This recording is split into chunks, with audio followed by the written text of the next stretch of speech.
needs a little bit of rest. Why? He's one of 12 drivers today doing double duty and could race up to 624 miles. Truly a test of endurance, one that calls into question stamina, hydration, and focus. His personal trainer, though, told me this morning all he's doing between races is having a sports drink. He feels that all the conditioning that Carl Edwards does all year long is what's going to separate him from the competition today. Let's go to Shannon. Well, Mike, another one of those double-duty drivers with momentum on his side is Kyle Busch. Already had a spectacular weekend with a truck win on Saturday and a fourth-place finish just moments ago in the Cup race. He finds himself the leader of both of those series. Now 10 points behind Tony Stewart in the Nationwide Series. Kyle Busch, with a strong run today, could leave Fontana the points leader of all three of NASCAR series. And you better believe Kyle Busch knows what he might be able to accomplish here today. Jamie? Well, Shannon, it was certainly a rare occasion running the Cup race before the Nationwide race, so that presented some mixed emotions. The crew chiefs over here loved it. They got to gather information like track conditions and tire wear, but drivers like Brad Keselowski, who hasn't been in the car since Saturday, see it as a disadvantage because all these Cup drivers who he's competing against have been in the car for 170 laps already today. Needless to say, these Nationwide-only drivers have their work cut out for them. Dave? Well, Jamie, we've just heard about endurance, mixed emotion, and the Oscars. And I think all three of those phrases could be applied to our race fans this weekend. Just think what they've had to endure. Rain on Friday, canceling activities. Rain and cold temperatures on Saturday, and a race that never got run. Then Sunday, waiting all day for the Cup race, and perhaps a Nationwide race, and more rain and cold temperatures. Today, if they had a nice boss and a flexible schedule, some lucky fans are in the stands. Yeah, we got a few empty seats, but they're waiting to see who will win the Nationwide race. We have a Sprint Cup winner, and Doc, they're going to light them up and see who wins in the Nationwide Series. They've got to love those fans. It's what makes this sport so special. Great drivers and loyal race fans. Hello, everyone. Along with Dale, Jared, Andy Petrie, I'm Jerry Punch. Talk about endurance. Now, DJ just ran 500 miles in the Sprint Cup race, led that race. And, DJ, let's talk about how fatigue could enter into a factor today with some of these drivers. Yeah, there's no doubt. It's pretty warm out there today. And then those 170 laps we just ran, you had to work awfully hard with those cars. But you have someone like Carl Edwards, who just won. That's going to help him. But he stays in good shape, and that's definitely going to help him a lot. Just, get some fluids in them, and I'm sure that they'll be okay. What about setup? These cars have been impounded since Saturday when that brief session they've had, and the track has obviously changed a lot. It seems like it's been 2 weeks since these guys have been on the racetrack, and when a lot of things have happened. We've had all this rain. We've had jet blowers blowing on the track. We've even had saws out there cutting the track up. So these guys are going to be scrambling in these first few runs to try to get their cars right. They've got a few things, limited things that they can do to adjust these cars. So it's going to be interesting to see how this thing shakes out to start with. And we've got a new engine configuration we'll talk about a little later on. A tapered spacer. You hear us use those two words, tapered spacer, a lot. When we come back, we'll talk to a champion. And by the way, have some Hall of Fame rock and rollers give the command to get them fired up.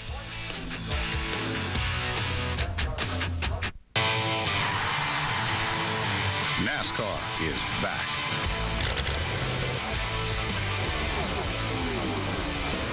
With the same passion, same teamwork, same drama, same glory, and a new sponsor. We welcome you to our ESPN coverage of the NASCAR Nationwide Series from the newly renamed Auto Club Speedway of Southern California. Picked a good weekend to be associated with Auto Club following 2 rain-related postponements. Finally, some 45 hours after its originally scheduled time, we're going to get this one all cranked up. Tony Stewart, one of 12 drivers just completing 500 miles in a NASCAR Sprint Cup car. Yeah, Tony won the season opener in this series at Daytona. He will start outside row 1 here alongside Jeff Burton and others. Top 7 starters in this race all ran 500 miles moments ago. We're going to talk about track conditions and what these guys are going to be facing this afternoon. As they line up beside the car, we'll get set to go down trackside as pre-race festivities are underway. Ladies and gentlemen, please rise and remove your hats as Jeff Hamilton from the Motor Racing Outreach delivers today's invocation. Let's pray together. Dear Heavenly Father, we thank you for this great day and this great event. We're also grateful for the love and grace that generously covers our lives. As we enjoy today's race, we remember those defending our freedom and ask you to protect them as well as today's competitors.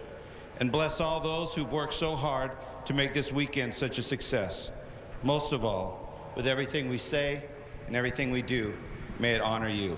Amen.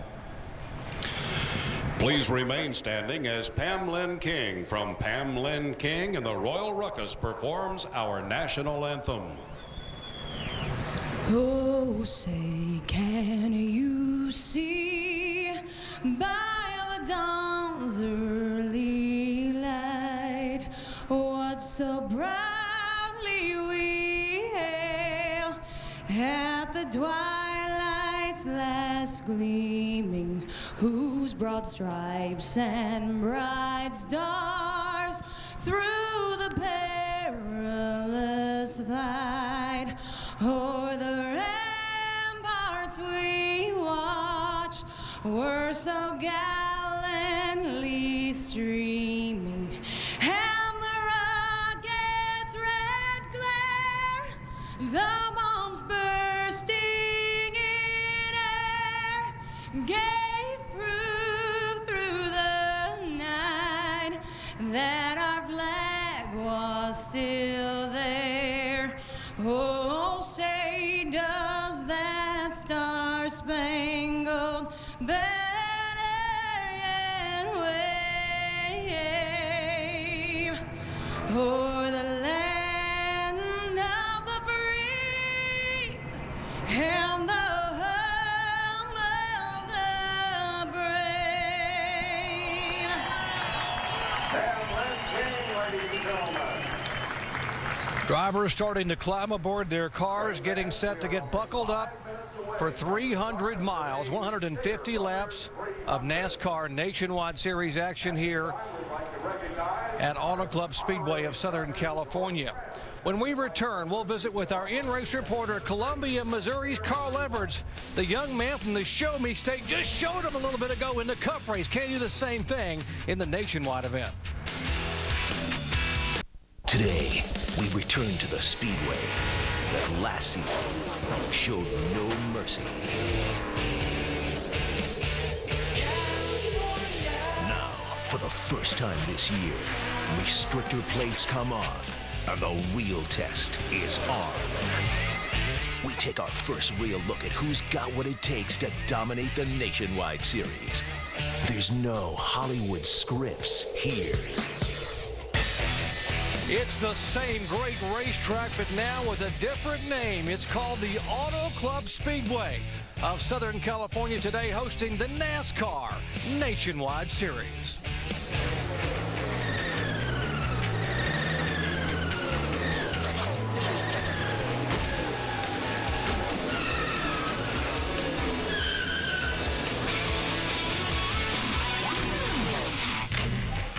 NASCAR Nationwide Series action, stop number 2 on a 35-race schedule, brings us all the way to the West Coast. After starting the season in Daytona, we are here in Fontana, California, the newly renamed Auto Club Speedway.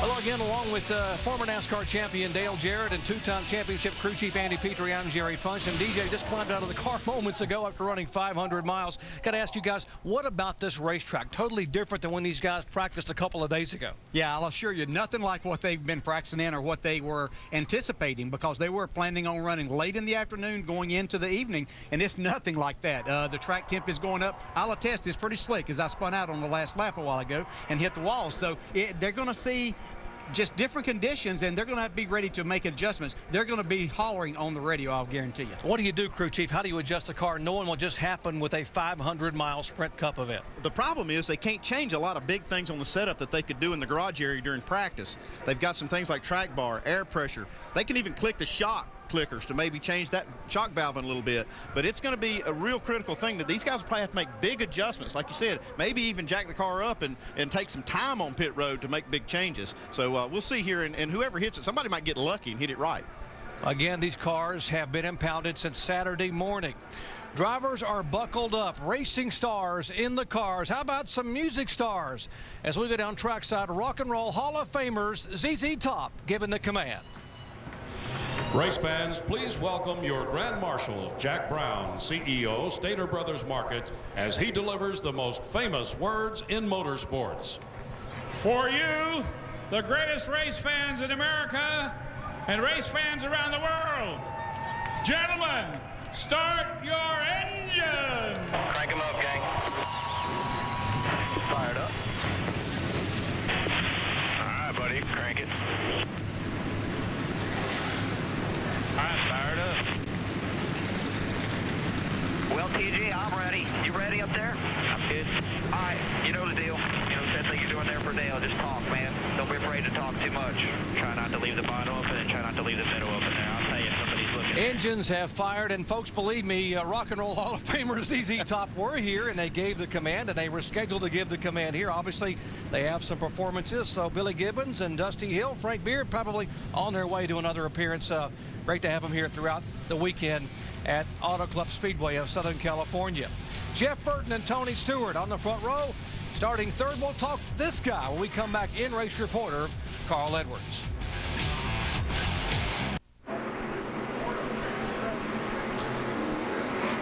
Back in Fontana, California, NASCAR Nationwide Series cars are rolling. Again, there was no qualifying. The lineup set by last year's owners' points. Top 30, that is, and the owner's champion last year was the car number 29. That's Jeff Burton, Richard Childress racing car. He's on the pole. Beside him, Joe Gibbs Racing with Tony Stewart. The guy starting back in third position, last year's driving champion. He is our in-race reporter. So let's visit with Carl Edwards, who just moments ago won a 500-mile Cup event.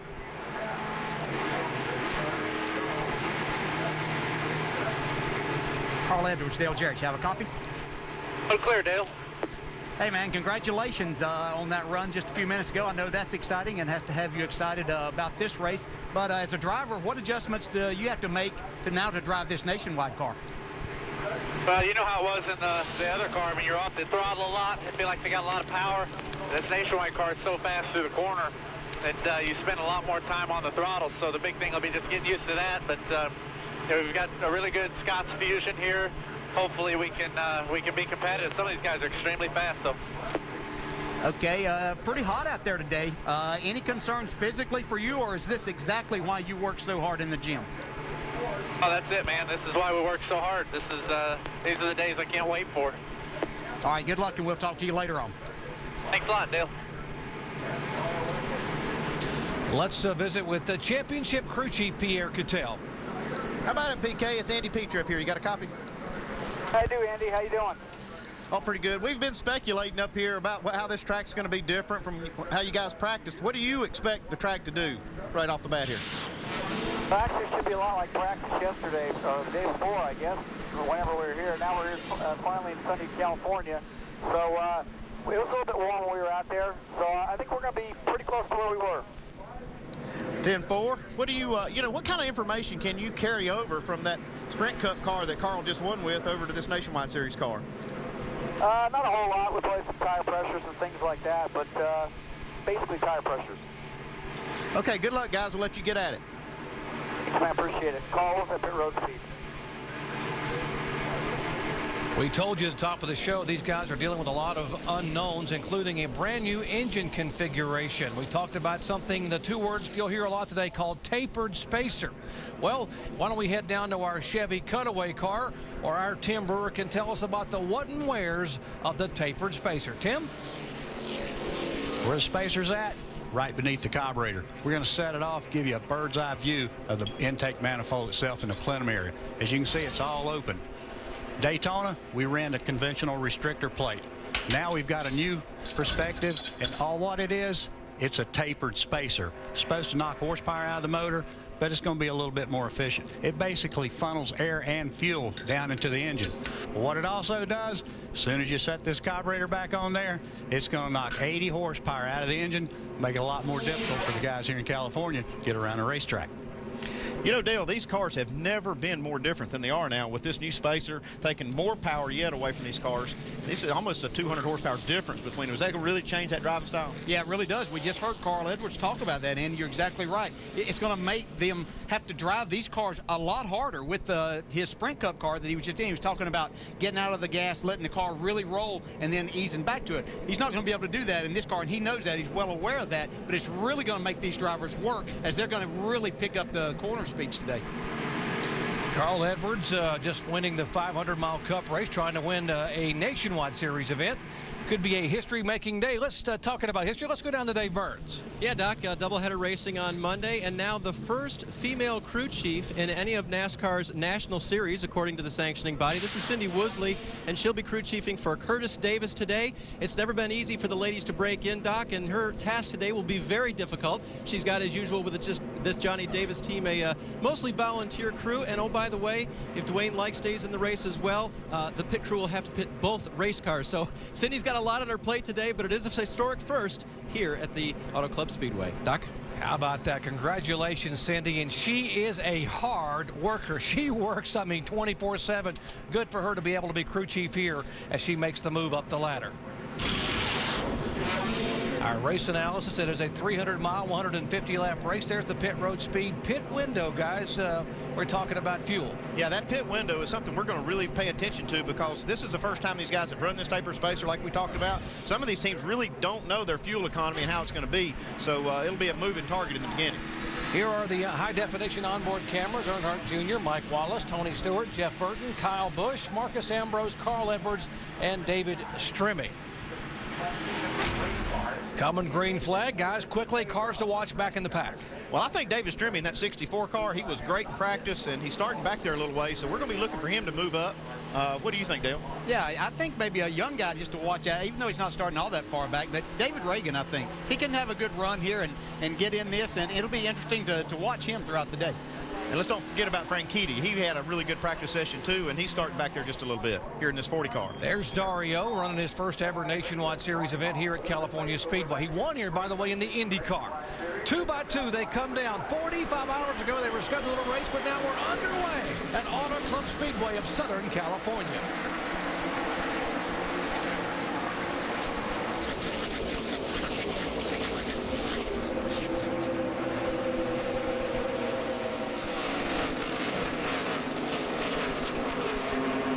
Big guessing game back in the pack.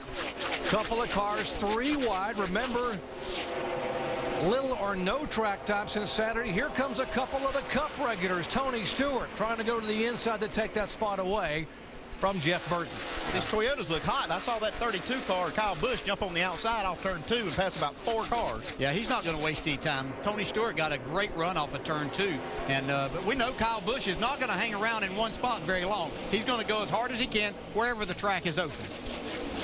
You heard Shannon Speck tell you that Kyle Busch leads both of the series standings in the Truck Series and the Cup after winning the Truck and finishing 4th in the Cup race. Now he wants to leave here leading all 3 series. The 32 car right side of your screen. He's driving for Todd Braun, right behind his teammate there, Jason Leffler. Shannon? That's right, Kyle Busch working with that 32 of Braun for the first time. The first time he even worked with Trent Owens as crew chief was in practice this weekend. Kyle got in the car, turned 4 laps, was the fastest on the track, brought that car in and said, let's see if we can make it a little better. They worked on it, he went back out. They decided to go to the original setup. But like I said, this is the first time working with Trent Owens. He is working his driver food through the field right now, guys. Yeah, Shannon, I talked to those guys in the garage area after that practice session, and they really worked hard. I mean, they changed so many things, spindles and shocks and springs, and they have a setup that they like as a team to run, and that's different than what Kyle Busch has been comfortable with, so they wanted to try them both out, and the guys gave them a great effort. Another pack of cars, 21, Stephen Light getting an opportunity. And there's the guy you talked about, David Stremme in the 64 car, who was very good in that only practice session Saturday. Yeah, he's making me look good right now. I said he was going to be moving up. Here he is right behind this 21 car, Stephen Light. And Brad Coleman, he's looking for a hole. More on Stremme with Dave. Well, and Andy, would you call this letting it sort out or aggressively going toward the front? Well, it depends on how you look at it, Dave. It looks like he's going for it. They wanted him to let it sort out a little bit, and mainly because of some inexperience around him where he started in the field. You know, these young guys may be a little bit more amped up than the experienced David Stremme, and they wanted him just to tiptoe a little bit at the start of this race, but obviously he's got a very good race car.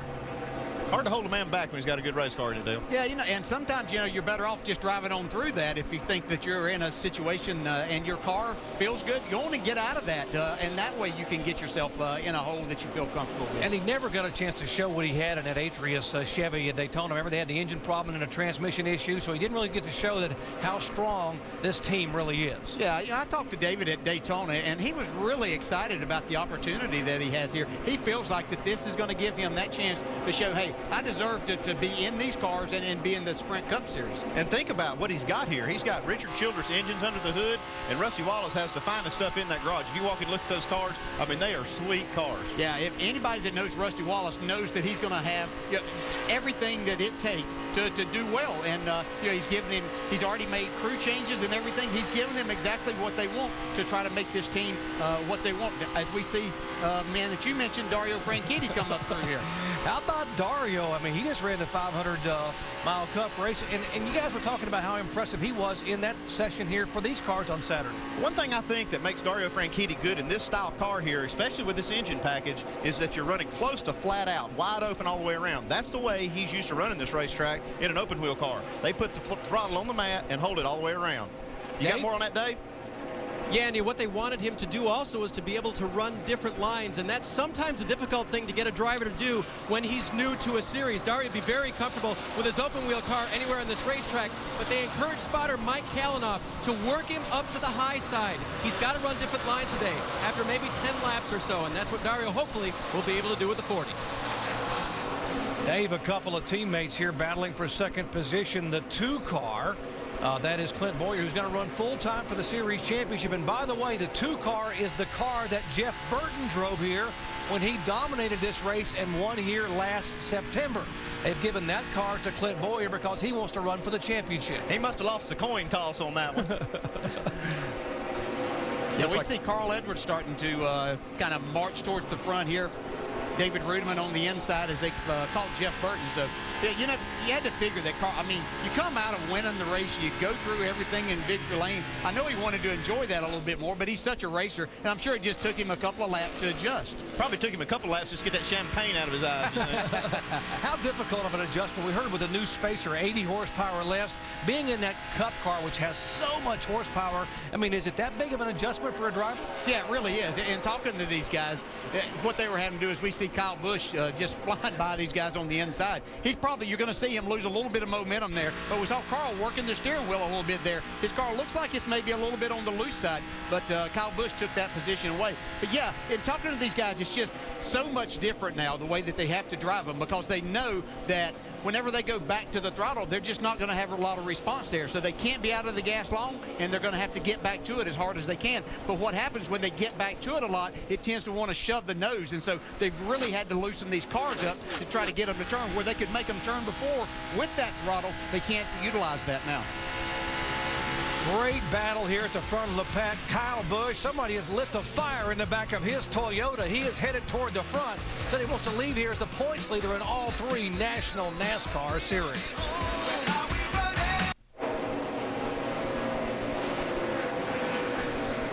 Welcome back to the Stater Brothers 300 NASCAR Nationwide Series event here in Fontana, California. Tony Stewart picking up where he left off in Daytona last week.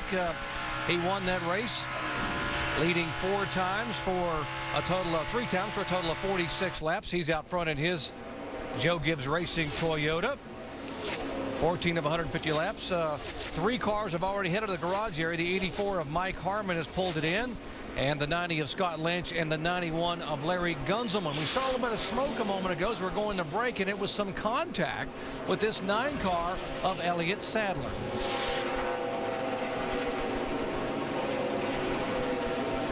See Elliott just trying to get up in that high groove, and there was just looks like some trash up there. Got just a little too high. Yeah, it's been dirty up there the whole time, even though a lot of guys were up there. So we see quite a bit of damage to the right side. As they made their pit stop, they were having to pull some of that out. Jamie? Well, Dale, you were talking about having to free these cars up. They're getting pretty loose out here. That's exactly what Elliott Sadler said. He was loose, center off. He tapped the wall. They had some right front damage, right rear damage. They put on 2 right sides, and he's back out there. These guys were talking about having to really loosen these cars. Elliott was telling me in practice the other day that his car was really tight, and they were just kept putting right rear spring in and kept putting right rear spring, because it just wouldn't rotate the center. But you're staying, that you don't have that power that you can ease off the throttle. So you saw Elliott try to stay in the gas, just hoping that you're going to find some grip there somewhere, and it just wasn't any. You have to think, though, the track conditions are different than when they practice, so it may have something to do with it also. Tony Stewart's our leader. Clint Boyer holding on the second spot right now, but here's a couple of guys chomping at the bit. A couple of Toyotas trying to go by him. That is David Rudiman in the 99 and the 32 of Kyle Busch, who started way back in 14th. And watch Busch on the bottom of the racetrack. Well, don't look now, but it looks like there's going to be 3 Toyotas in the top 3 if he can complete this pass right here. Kyle Busch, the 32 car. Yeah. That was a great example of going down the front stretch. Kyle Busch literally pushing David Rudiman and pushed him right by the 2 car. The draft really can work here. Yeah, he just sends him down in there. Kyle thinks we're still at Daytona drafting here. He's getting the job done. Well, Kyle Busch will drive anything. He ran all 3 series at Daytona and is going to, and now is running all 3 series here at Fontana. We asked Kyle, why so much racing? Just to choose to run in any series is just because I'd rather be out there on the racetrack than in the motorhome watching it. You hear trucks or cars going around the racetrack and you're sitting there, you're watching it on TV anyway. So why not just be out there participating in it? And, that's my philosophy on it.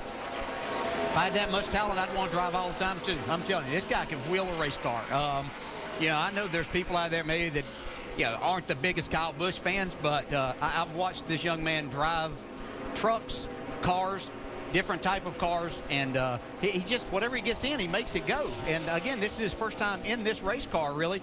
He had a few laps testing with him or practicing with him the other day. And I don't know if you remember the sound biter that we had with him the other day as we were filling time Saturday waiting for it to quit raining. But he was talking about, and Andy alluded to this a while ago, they had a setup in the car that they normally run. He went out and ran. He said, let's put mine in there and try that. And he admitted that theirs was better. Let's get back to that. He's willing to adjust. And then he just goes and drives the wheels off of it. There are a lot of people in the garage area who are fans of this young man's incredible talent. Shannon? Doc, Kyle Busch, of course, in that 32, as Dale just said, for the first time. That car had some pretty strong runs last season, but the one place where they suffered was on pit road. They'd be leading the race or having really strong runs, come down and lose a lot of spaces. So Braun Racing has taken some of the Red Bull guys, brought them down to pit road to pit their nationwide 32 car. Some of those guys, in fact, have been here all weekend doing the truck, the cup, and now the nationwide. Now, when Kyle Busch does come down pit road, which expect to be about lap 37, he's told the team he wants a little bit of tape on that car. Mike? Well, Shannon, you've heard the phrase, I'm sure, ignorance is bliss.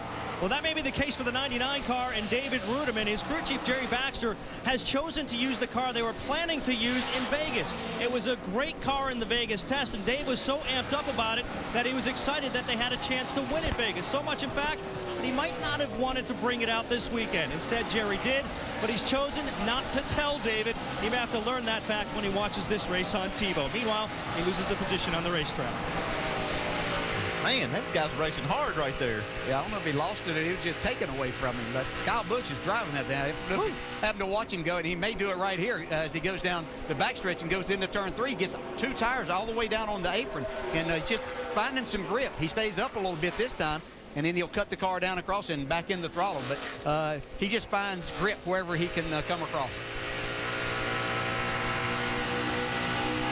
Kyle Busch, David Rudiman, these guys running second and third. Behind them is the 2 car. There comes Clint Boyer, driving for Richard Childress. We mentioned one of 4 drivers that's going to try to run double duty for the entire year, running full-time Cup and full-time Nationwide Series.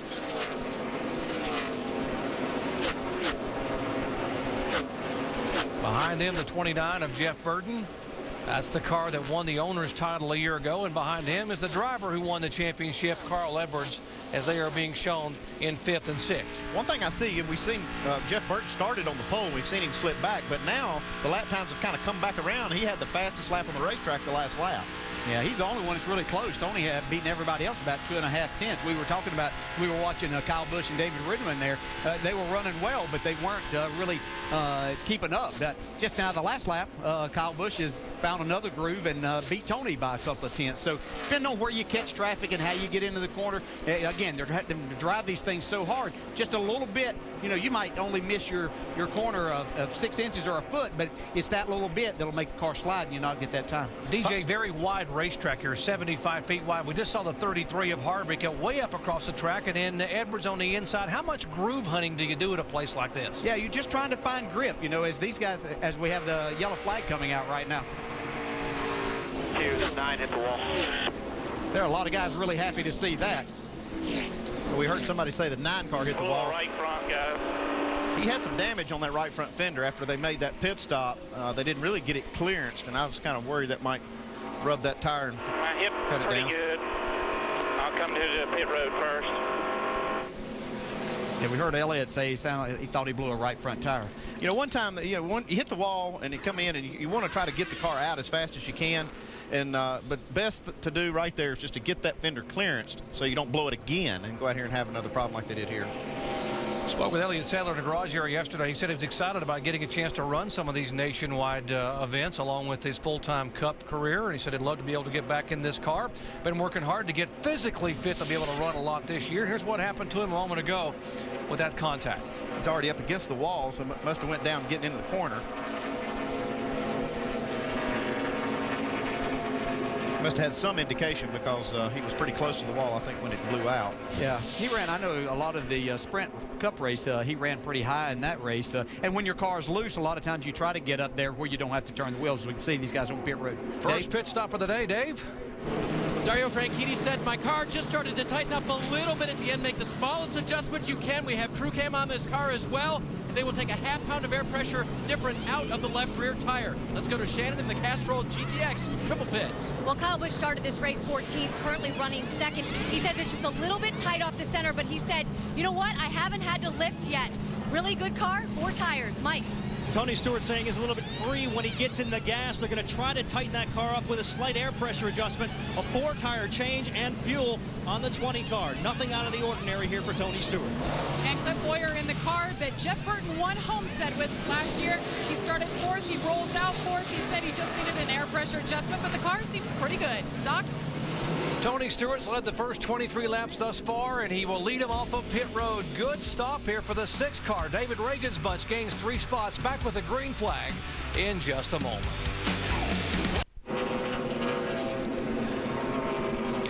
Welcome back to Fontana, California. First caution of the day. Tony Stewart was the leader, came out on off pit road.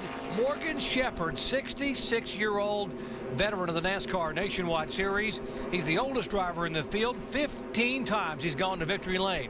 And now he comes on to get his pit stop, and Tony Stewart will lead him down to the green flag once again.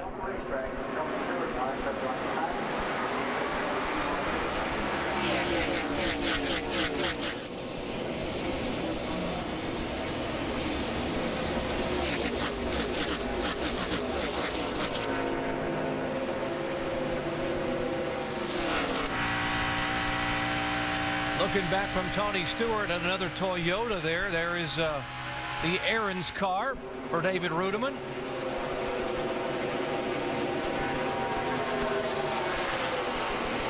Let's listen into some radio communication here with David Ruderman and his team. John, you get to the 30-feet spotter. Tell him, get used to it. This is how he races me. You know, it ain't very good when it's on the other foot, is it, Kyle? Jeff Bowyer's right here with me. You think he was just talking about how in this part of the race that he was racing Kyle pretty hard, and maybe he when he was looking for a break and didn't get it. Yeah. You know, it's easy to get keyed up. I mean, David obviously has a good car, and I think the little rub that we saw there on the pass didn't sit too well with him at that particular time. But they'll sort that out as we see Dale Jr. We hadn't really talked about him. He kind of fell back there in that first run, but I'm sure they made a lot of adjustments. We see him with 2 tires down below the white line.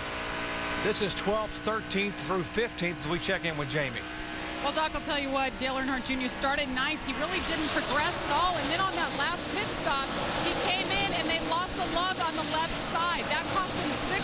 positions on exit. That's just adding insult to injury. Junior ran 170 miles in the Cup race earlier today, and he was 42 laps down. So all that work, he only stayed and finished 40th. I think he's working pretty hard on that steering wheel right there. Yeah, we saw kind of two guys in the shot. Now we're looking there at Stephen Wallace, who, that's what I was going to talk about, two young guys that really need a good run as we see the 21 car up here in front.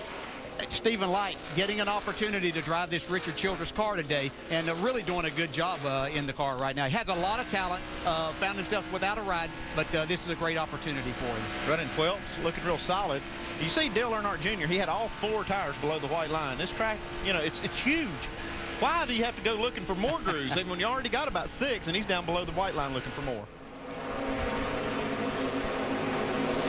Little contact a moment ago. The 41 car, Brian Clausen, the impressive rookie, in the 27. A couple of young drivers. There's Brad Coleman. You see the little nudge there, and Coleman has to gather it back in. Looks like Coleman just a little too aggressive right there. Got a lot of traffic. These guys are trying to negotiate. Yeah, I don't know if we could say the 41 and the 27. I think the 27 got into the 41, and that's how the contact started. But yeah, it's got to happen. You get back in the gas again. I know we keep saying these guys have to be in the gas so hard. And what happens, you get in that gas, you lose the front end a little bit, but you want to stay in the throttle. And then those are the kind of things that happen when you have that close racing. How impressive has Brian Clausen been thus far? Only 6 starts. His best finish last week. He finished 6th at Daytona. We asked him about his goals in this series for 2008. First and foremost, our biggest goal this year is to win the Ray Bestis Rookie of the Year.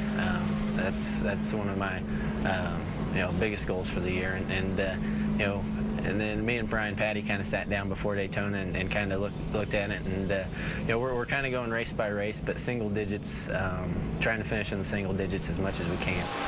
And there's something new every time you're a young driver like Brian Clausen. This time it was feel it out following contact like that. That's what he's done. He's judged as a young racer that I should stay on the track right now. He doesn't feel the left rear tire going down. There's no metal pushing into it. So they'll leave him out there for a round, but it's pretty much the young driver's choice. Thanks, Dave. Looking at the 17 car, that is not Matt Kenseth, who won this race a year ago and has won 4 times here. That is Jamie McMurray in that Roush Fenway machine. Yeah, Jamie's getting a ride in this car. It's kind of strange not seeing Matt Kenseth out here in California. He's probably one of the best drivers and runs out here for Roush, and I know he'd probably like to be out here, but this is Jamie's turn to drive it and doing a good job here so far. Mike? Well, it's actually more than Jamie's turn to drive it. This is actually a car that was built for Jamie, and people out there may be wondering why he's in that car. After all, Matt Kenseth does have 4 Nationwide Series victories here in California. Well, suffice to say, it was a sponsorship situation internally at Roush Fenway Racing that led to McMurray being behind the wheel. Drew Blickensder, for the crew chief, though, says this is a huge opportunity for his team to prove to themselves that they can go to victory lane with a driver other than Matt Kenseth. As for McMurray, an opportunity for him to build some confidence as well. He has not won in this series since 2004. Mike, he has not won here at this racetrack, so it is a really good opportunity for Jamie McMurray after running the Cup event to get in that car, which has been known to be very good at this racetrack. And the guy he's chasing, talking about Gary Good, how about the 88 car? That is Brad Keselowski driving for JR Motorsports, Dale Earnhardt Jr. Hey, who can forget the last time that young man was here back in September? I don't think I had nightmares for a week, and I just watched that wreck. I wasn't even in the car. Let's hear that wreck that took place back in September from the driver's words himself. California was kind of a rough weekend for us. It all happened so fast, but then at the same time, in your mind, it seemed like it went forever. Hard crash in the corner of the 88 car. Brad Keselowski, heavy impact into the wall. Oh! When I hit the wall, I just closed my eyes. I didn't realize how high up in the air I'd gotten. I didn't realize how severe the fire was. And I didn't have any idea what caused it to start with. The word is that he is awake and alert. He will be airlifted out. Remarkably, all Brad had was a bruise on his left ankle. After that kind of impact, he said the floorboard buckled and he got his ankle banged up a little bit, but so reassured that how well these cars are built and how safe NASCAR mandates they are. And guys, he's doing a heck of a job. He is the first of the non-double duty drivers in the lineup right now. The 88 car being shown in 10th position. You know, as a race driver, you have to put those things out of your mind. That you understand that when you strap in the car, things could happen, and you don't want to see that happen to anyone. But when it happens and you can talk about it, that's a good thing. So you just kind of put it out of your mind. You know, like you said, he really didn't know what caused it. It wasn't anything that he did. He was just driving down into the first turn. But you just have to put that aside and go back to racing. Sometimes I think these young guys take that as actually more confidence. Hey, I wrecked like that and didn't get hurt. I'm not worried about anything now. I'm just going to drive hard. Well, our Shannon Spakes down in that pit, and she's been listening a little bit onto the radio conversation. Shannon? Well, Doc, Brad Keselowski certainly has all the tools this year. He's got teammates in Mark Martin, Dale Earnhardt Jr., and his crew chief, Tony Eury Sr. This is what Brad just told his crew chief moments ago about the car. Bouncy, a little bouncy on entry. Tight up off for sure, both ends. Just a little bit tight, but I got cars in front of me here. Also just bouncing on entry, giving up grip in the center. Certainly made an impression on Dale Earnhardt Jr. last year. That is why he is driving that 88 car full-time this season. He was happy with his finish last week in Daytona, made it out of that race with a 16th place finish, currently running in the top 10, looking like a good day for Brad so far today. Virtually all of these Nationwide Series cars run a coil bind setup, which makes the cars kind of harsh in the front. And this track has got quite a few bumps in it, Dale. I don't know if you feel it in your Cup car as much as these guys, it looks like with these cars. Yeah, you do feel it. Yeah, it's got a lot of bumps. You know, we talked about dips at Daytona last week. This is not necessarily dip. This is a pretty rough racetrack, and so you get anything like that with your spring, a lot of spring in the back and the shock combination, trying to hold these cars up. Then it starts bouncing and you just lose grip. Battle for third spot you saw a moment ago, mixing up there the 29 car of Jeff Burton, the 32 of Kyle Busch. How many times did these two guys have some great battles a year ago?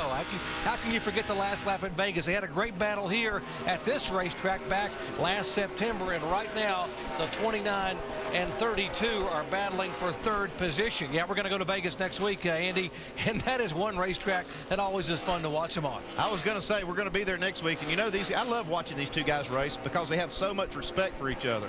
I think Kyle Busch has learned a lot from Jeff Burton racing in this series, and I think he respects Jeff for that experience that he's learned. Exactly. We're talking about what's going to happen NASCAR now. Coming up, of course, 9 Eastern time on ESPN2. And NASCAR Nationwide Series at Las Vegas next Saturday, 4 o'clock Eastern time. That last lap contact, and the best part was the sportsmanship that Kyle Busch showed when he walked over and gave Jeff Burton a high five. Great finish in Vegas. All that coming your way next weekend.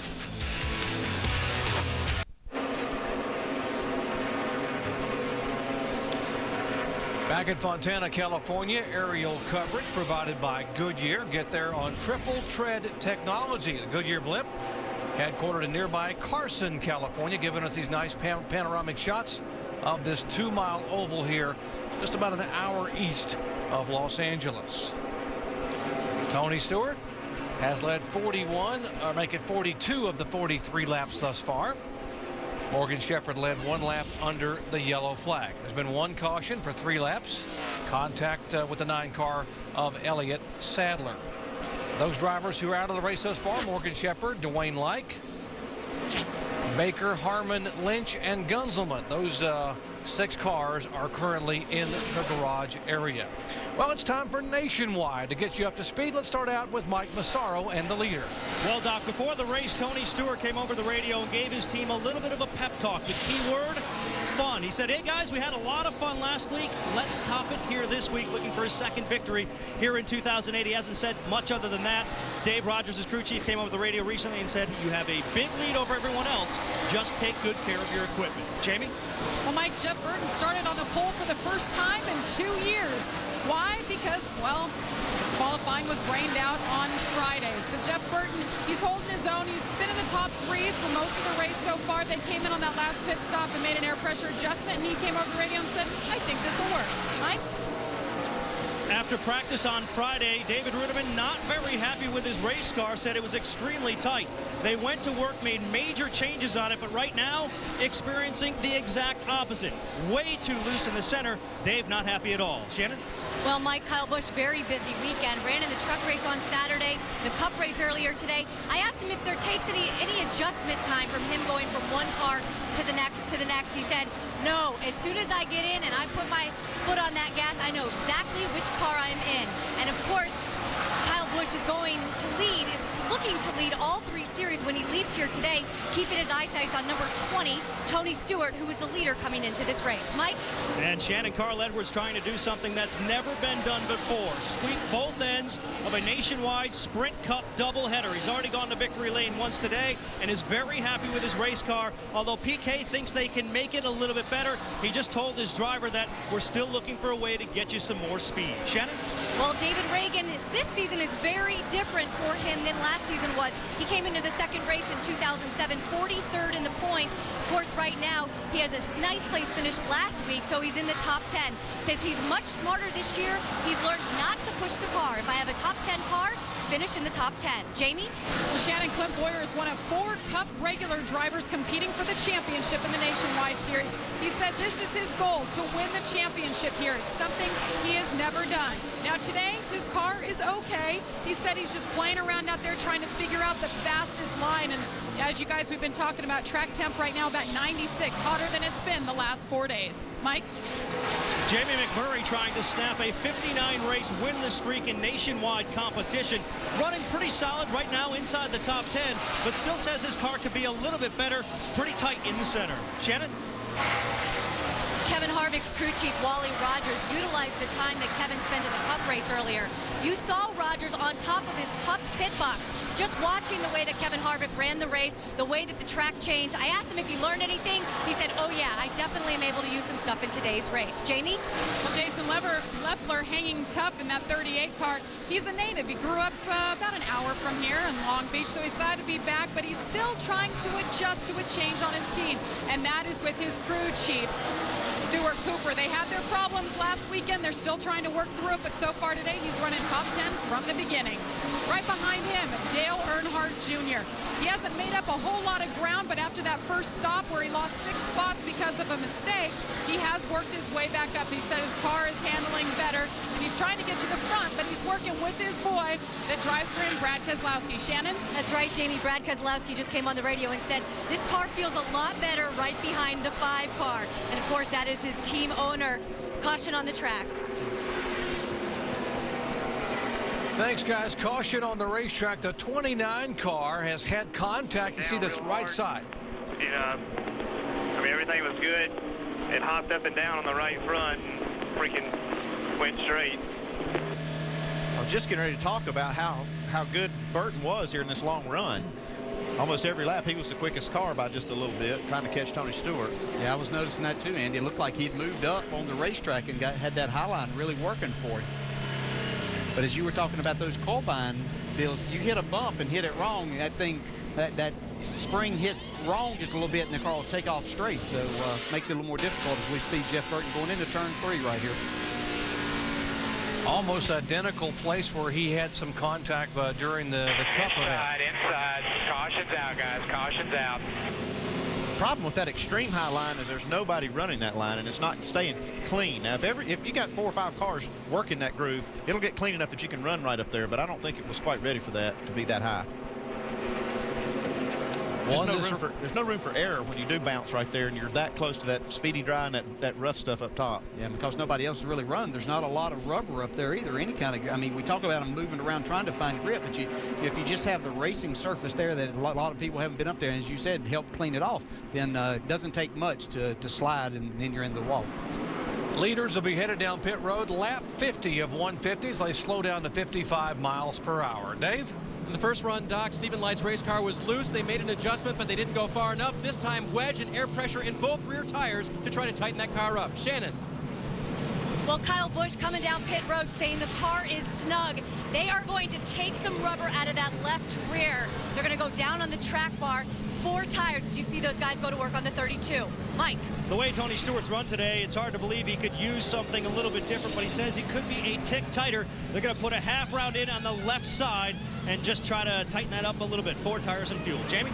Clint Bowyer, right before he came in, he was running 5th, and he came over the radio and said, hey, I'm pretty pleased with this. We're actually making up some ground. So he's found the right line for him, and he's down and away. Guys? Caution number 2. It's been all Tony and his Toyota thus far. As they race off pit road, we'll come back with the green in Fontana, California in a moment.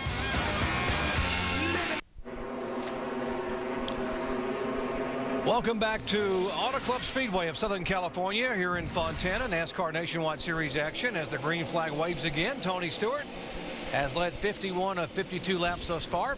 Under caution a moment ago with contact for Jeff Burton. And for you Jeff Burton fans, by the way, he did not lose a lap in that 29 car, changed tires.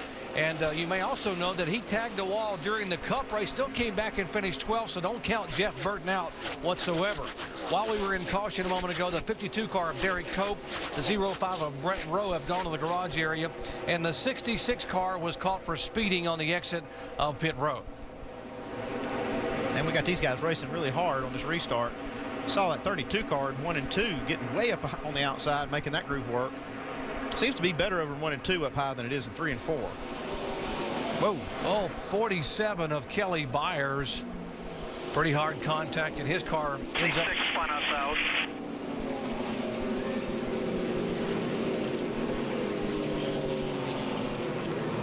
Caution number 3, lap 53. There was contact in the 47 car by another car. I'll see if we can see on the replay who the touch came from.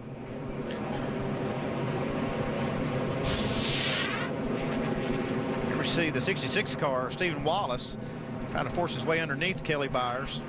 The 66 was having to start at the tail end because of that infraction on pit road. Yeah, he had been having a good run. I'd watched him progress up through today. So, you know, you have something like that happen. I'm sure he probably thought he wasn't speeding, and then they move him to the back. You get a little bit impatient there at times, but yeah, it's unfortunate. Kelly Byers was having a good run also. I'm not so sure I actually saw the contact. We heard from spotters that there was contact. By the way, for you Stephen Wallace fans, they tell us that he was running 61.06 miles per hour exiting the pits, and NASCAR is taking you can run 55, maybe up to 60, but anything over 60, they're going to tag you for speeding. That's 11 over. That'll get you a ticket on the interstate.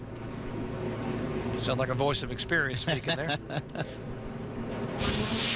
Okay, let's see if we see here from Jeff Burton's onboard camera. Still there, still there. Clear up high, clear up high. May not have been any contact. Might have just been that he got so close. Nice job. I don't know. Looked like the back of the 47 car to me came up a little bit right there. You can see it doesn't take much. You know, again, these guys are wide open in the throttle as hard as they can go. Looked like Steven got a really good run and just maybe touched the back end, and any loss of grip there just sends the car around. Our Aaron's Lucky Dog Free Pass Award winner is Brian Keselowski. Yeah, he is the older brother of Brad by 2.5 years, and he gets the Aaron's Lucky Dog Free Pass. He was the first driver 1 lap down. Now he will get back on the lead lap. That will bring 28 cars to the lead lap. And by the way, Jeff Burton back in the pits for more tires. He's still on the lead lap and moving up. Tony Stewart is the leader.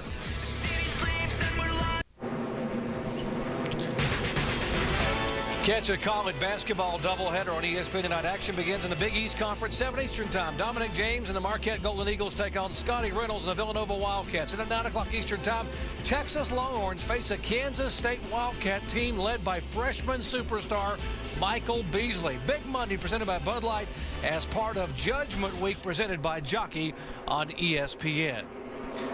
Some of the best jockeys in NASCAR sitting in the seats here as Tony Stewart leads them down. Tony again has dominated thus far, has led now 55 of 56 laps.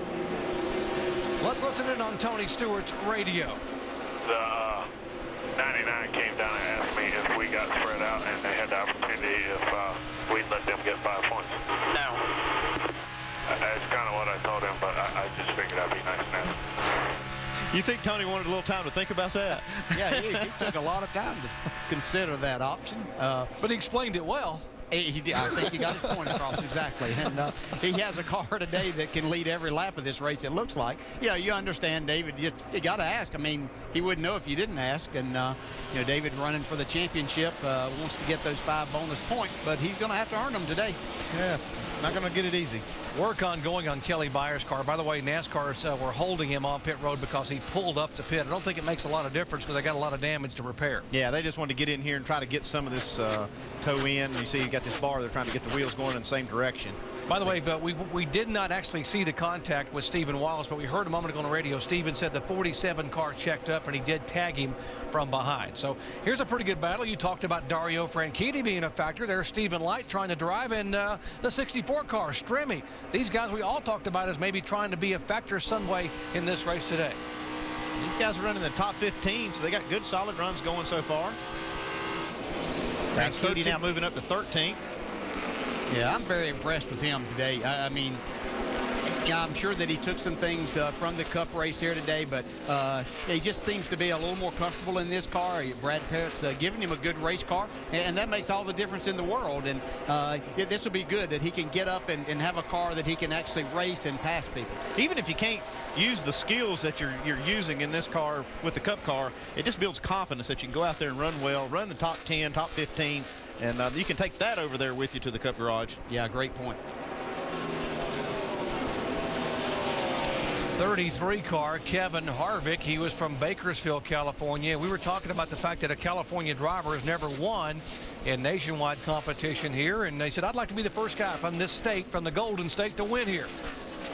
You see Carl Edwards getting up on the high side there, making a pass on David Ragan. He might be getting ready to flex some more muscle. He's got a lot of that to flex. So he certainly did that in the Sprint Cup race.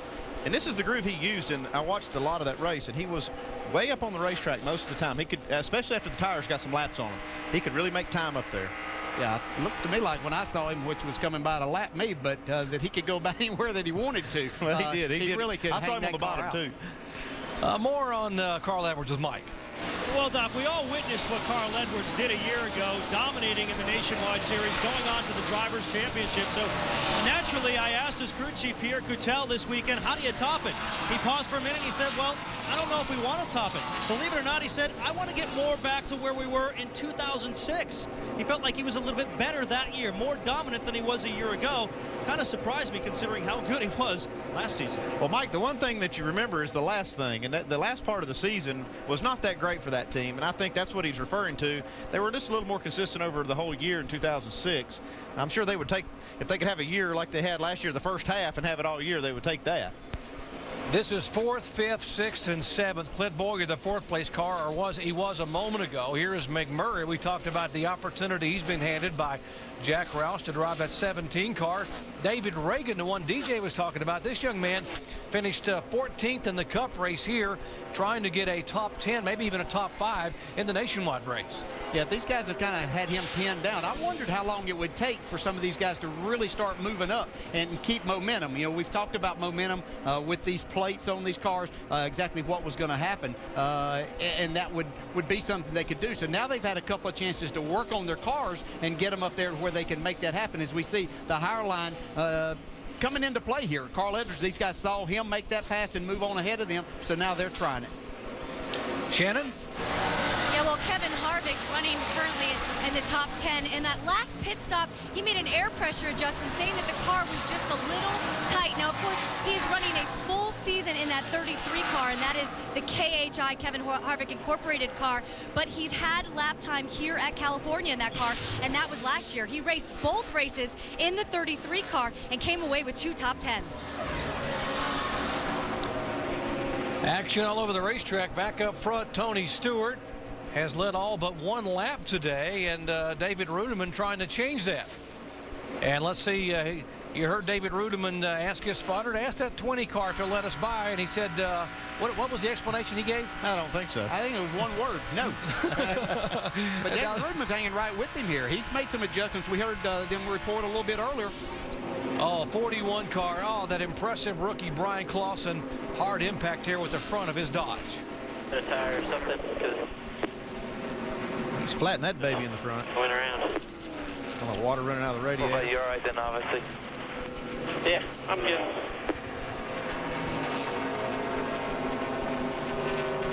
Heard him say maybe a tire or something went down. Yeah, it looks like what's happened is maybe that might have gone down entering the corner, and then he tried to correct it, and that's when you get the head-on impact into the safer barrier. Saw the window net come down. That's good news, meaning he's awake and okay. Let's see what happened to the 41 car. Yeah. He didn't overcorrect it. He just went on a wild ride there. Yeah. It did look like, though, as he entered the corner, that he might have had I believe that right rear tire. Yeah, that right rear looked like it went down just getting in the corner. Watch this car come off the ground. That's hard, but I tell you what, not as hard as it used to be now that we have the safer barriers. Marcus Ambrose, watch him try to get through there and just squeezes up high. The little water or fluid on the racetrack from that impact gets by. The right rear exploded. It exploded just before the entry. Brian Clausen climbing out, and Daryl, DJ, we heard you say almost the same thing on your Cup car. Was you had a pretty good run going, and suddenly we said that the right rear tire just went away. Yeah, it might happen coming down the front stretch, so it literally happened before I got to the corner, which is a lot better scenario. You have a little bit more time to react, but as you barrel off into these corners, and we've talked about these guys pretty much having to run wide open, you're still going at it, and that thing explodes like that, just sends you around. They have pit road closed right now because this crash is right on the exit as these guys come off pit road, and they want to try to give the safety workers a little extra room. Brian Clausen, by the way, will run 19 events here in 2008. This is only his 7th ever start in this series. His 6th start at Daytona, he finished 6th. How good was that? I mean, he put on quite a show. Now you understand why Chip Ganassi was so excited to go to the high school and get him out of Noblesville High School back in 2006 and get him a hall pass to go meet with the sponsors to eventually put him in a Nationwide and Cup car. You see the 29 car coming down pit road. Pit road is closed, but that doesn't mean that you can't come down pit road and work on the car. In the case here with Jeff Burton, they're just going to fix what they can and use all this time. The penalty is to start in the rear of the longest line, and that's where they were anyway. So yeah. Hey Jamie, do you know more about the 29 down there? Yeah, Andy, actually where it all began was he just said he didn't have grip all day, and he actually hit the wall in turn 3 where he hit the same spot actually earlier today in the Sprint Cup Series. They said that the suspension is fine. It was just body damage. They've come in a couple times. But what you guys can elaborate maybe on, he said his toe may be knocked in just a little bit, and the right front fender brace is coming off. How will that affect him? Well, the fender is going to affect it quite a bit, but also that toe end, Jamie. If they don't have those front wheels tracking together, it'll just kill the handling. And they can fix that. They've got an adjuster on the tie rod that they can turn and get that straightened out. And if they can shape that fender a little bit, they might be able to get Jeff where he's competitive again. Under caution here for the 4th time, and our Aaron's lucky dog is that driver, the 83 California driver, Johnny Borneman III, as he will get the free pass. He is the first driver 1 lap down, and now he actually was 2 laps down. Now he'll be back to 1 lap down. It would have been Brian Clausen, but if you bring out the caution, you don't get the lucky dog. So now Borneman being shown in 29th. He'll move up to 28th position. Andy, back to Brian Clausen just a second, and I feel he's a lucky dog in another area. Don't you think that putting him with Brian Patty was one of the best things you can do with a young driver? Brian Patty knows a lot about these cars, doesn't he? Yeah, Brian Patty is a wonderful crew chief, and he's got so much experience, and I think that just gives a young driver a lot of confidence. And he can, the crew chief has a lot to do with the attitude of that driver. He has to, talk to him and make him feel like, he's getting the job done, and he's got somebody behind him that knows what the car's doing. Under yellow, let's visit with our in-race reporter, Carl Edwards, who currently is sitting in 3rd position. Carl Edwards, Dale Jarrett, you have me? Clear, Dale. Hey, looks like you might have found something there on that last run. You're getting adjusted to this car, and did you make any adjustments with your car to get to where you could pick up a little speed? We didn't make any adjustments, really. It just started going faster. So it's probably just me getting used to it. These things are so much different to drive than the sprint cars, man. It's, really, really good right now, though. Yeah, we were looking at the line that you were running there. Is the line kind of similar? It looked like you were up on the racetrack, maybe the 2nd or 3rd groove. Is that just something that you prefer with your driving style here? It's just, you know how it is. That's just where it was going fast, so I didn't want to mess with it. But it seemed like after a couple of laps, we fall off a little bit compared to Tony and David here. So, we'll have to kind of work on it. I can't tell what's the fastest line right now. It seems to change, you know, as you go through a run. Looks like to us that you know pretty much which one is. Good luck. We'll talk to you later on. Thanks a lot, Dale. We just joined our coverage. Carl Edwards won the NASCAR Sprint Cup event here earlier today, his 8th career victory. And here's the reason we are under caution for the 4th time today. 41 car. Impressive rookie Brian Clausen having hard head-on contact with the concrete. Back with the restart in a moment.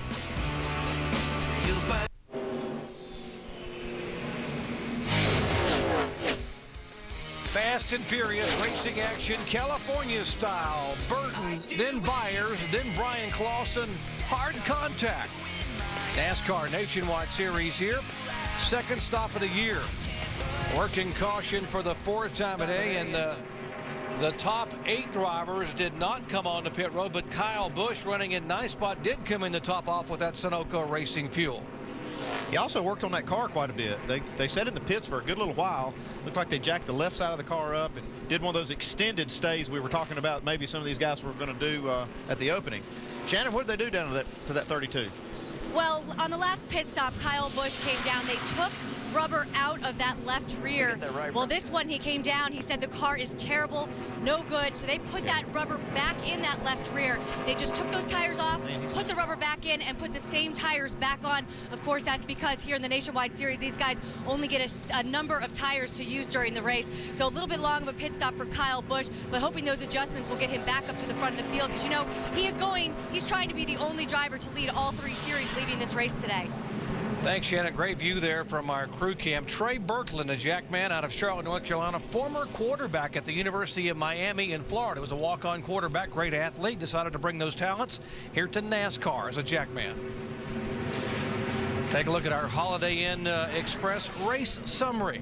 Staying under green, we've had 2 leaders thus far. 3 different lead changes. Tony Stewart has led the bulk of the race. He led 68 of 69 laps. Still got 27 cars on the lead lap. Jason Keller, longtime series veteran, being shown in 27th position. Saw them pulling the front fenders out on that car a little bit. I think NASCAR frowns on that a little bit. Well, they have. I guess they had their attention at the back where they were doing, so they thought they'd do a few things. Might be a smart plan. Looks like, but they're just trying to get more downforce and then give him some drive off.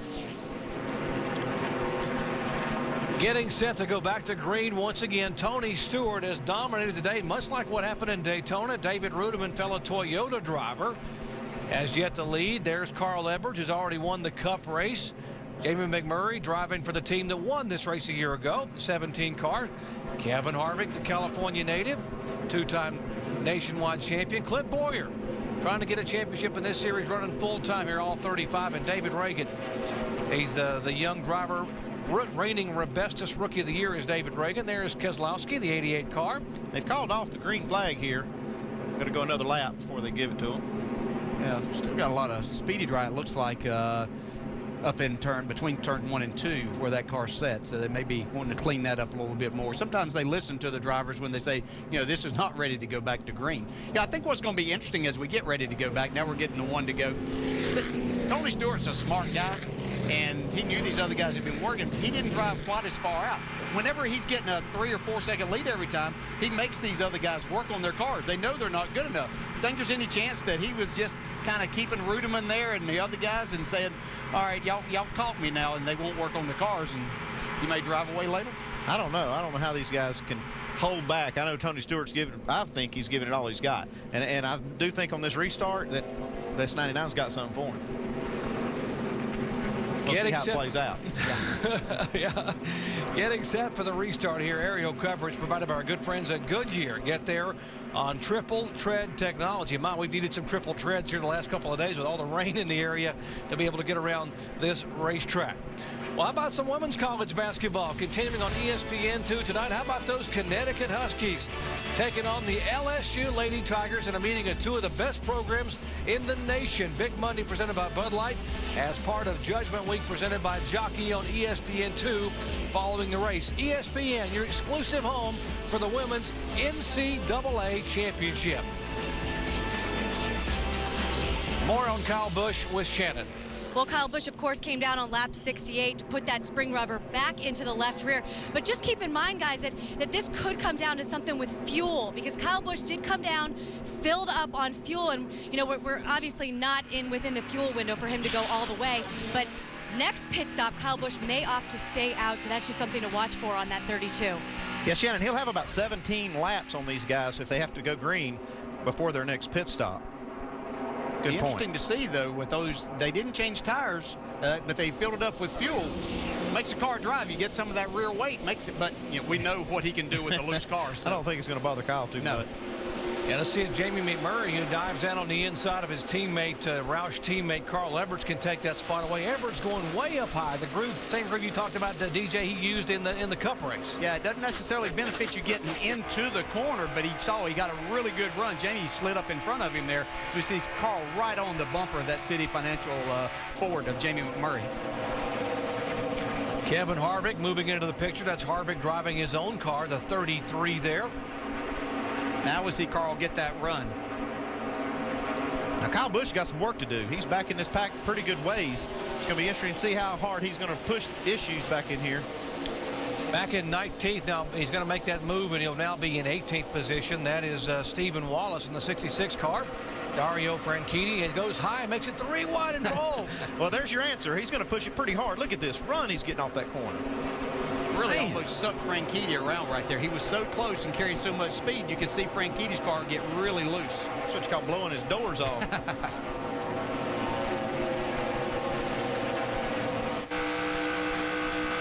Carl Edwards, that is Team Roush teammate Jamie McMurray, who took that spot away on the restart right in front of him. Mike?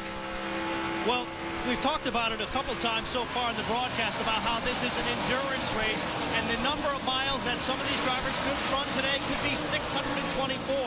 Put that in perspective, that's about the distance from here in Fontana to Salt Lake City, Utah. So obviously, teams very concerned about the physical well-being of their driver. And let's listen in to the 60 communication between Pierre Coutel and Carl Edwards. How you doing down there, old buddy? Drinking enough fluids? Oh yeah, plenty. Doing really well. Feel like $1 million. I was just thinking I got to check the Scott's annual calendar. It's probably about time for my spring feeding. And because of the victory celebration with Carl Edwards, he wasn't given as much time to refresh himself. All he was able to do is chow down a couple of spoonfuls of pasta and have a sports beverage to rejuvenate himself a little bit. By the way, guys, in case you're wondering, champagne does not qualify as a sports beverage. No rest areas in those 600 miles either. These guys have to work pretty hard behind the wheel. Carl Edwards, who came into this year winning the championship a year ago, we asked him, okay, you're the titleist, you're the champ. What are your goals for 2008? My results goals for this season in the Nationwide Series are to win a bunch of races, win the owners and the drivers championship. That's what we want to do. Last year we had a decent year and a really good year for the first half, and the second half of the year we slipped, and we've got some unfinished business. We want to win that owners championship. Got to be disappointing for them the way they finished the year after just dominating early on, winning 4 races early in the year. Even though you win the title, it's not the way you want to win the title toward the end of the year when you struggle on the racetrack. But the good thing here for these guys, I see them back just like they started off last year. They're right up there, top 5 right now. Carl's got a lot of confidence coming off that Sprint Cup win. I see that they've got some things worked out here.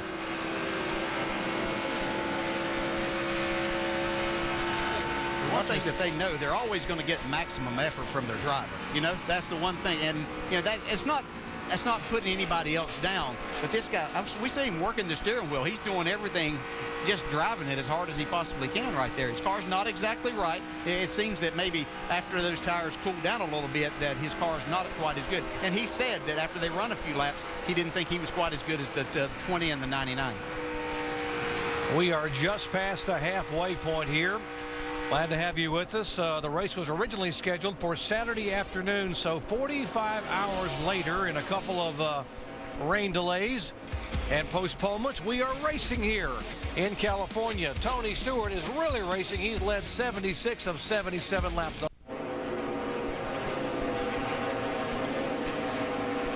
Welcome back to the Stater Brothers 300 NASCAR Nationwide Series event here in California. Been the Tony Stewart afternoon. Tony Stewart leading all but one lap thus far as we are past the halfway point. Tony, of course, won the season opener in Daytona and just finished running the Cup event where he finished 7th in his Sprint Cup car. Now trying to win 2 in a row here in Nationwide Series competition.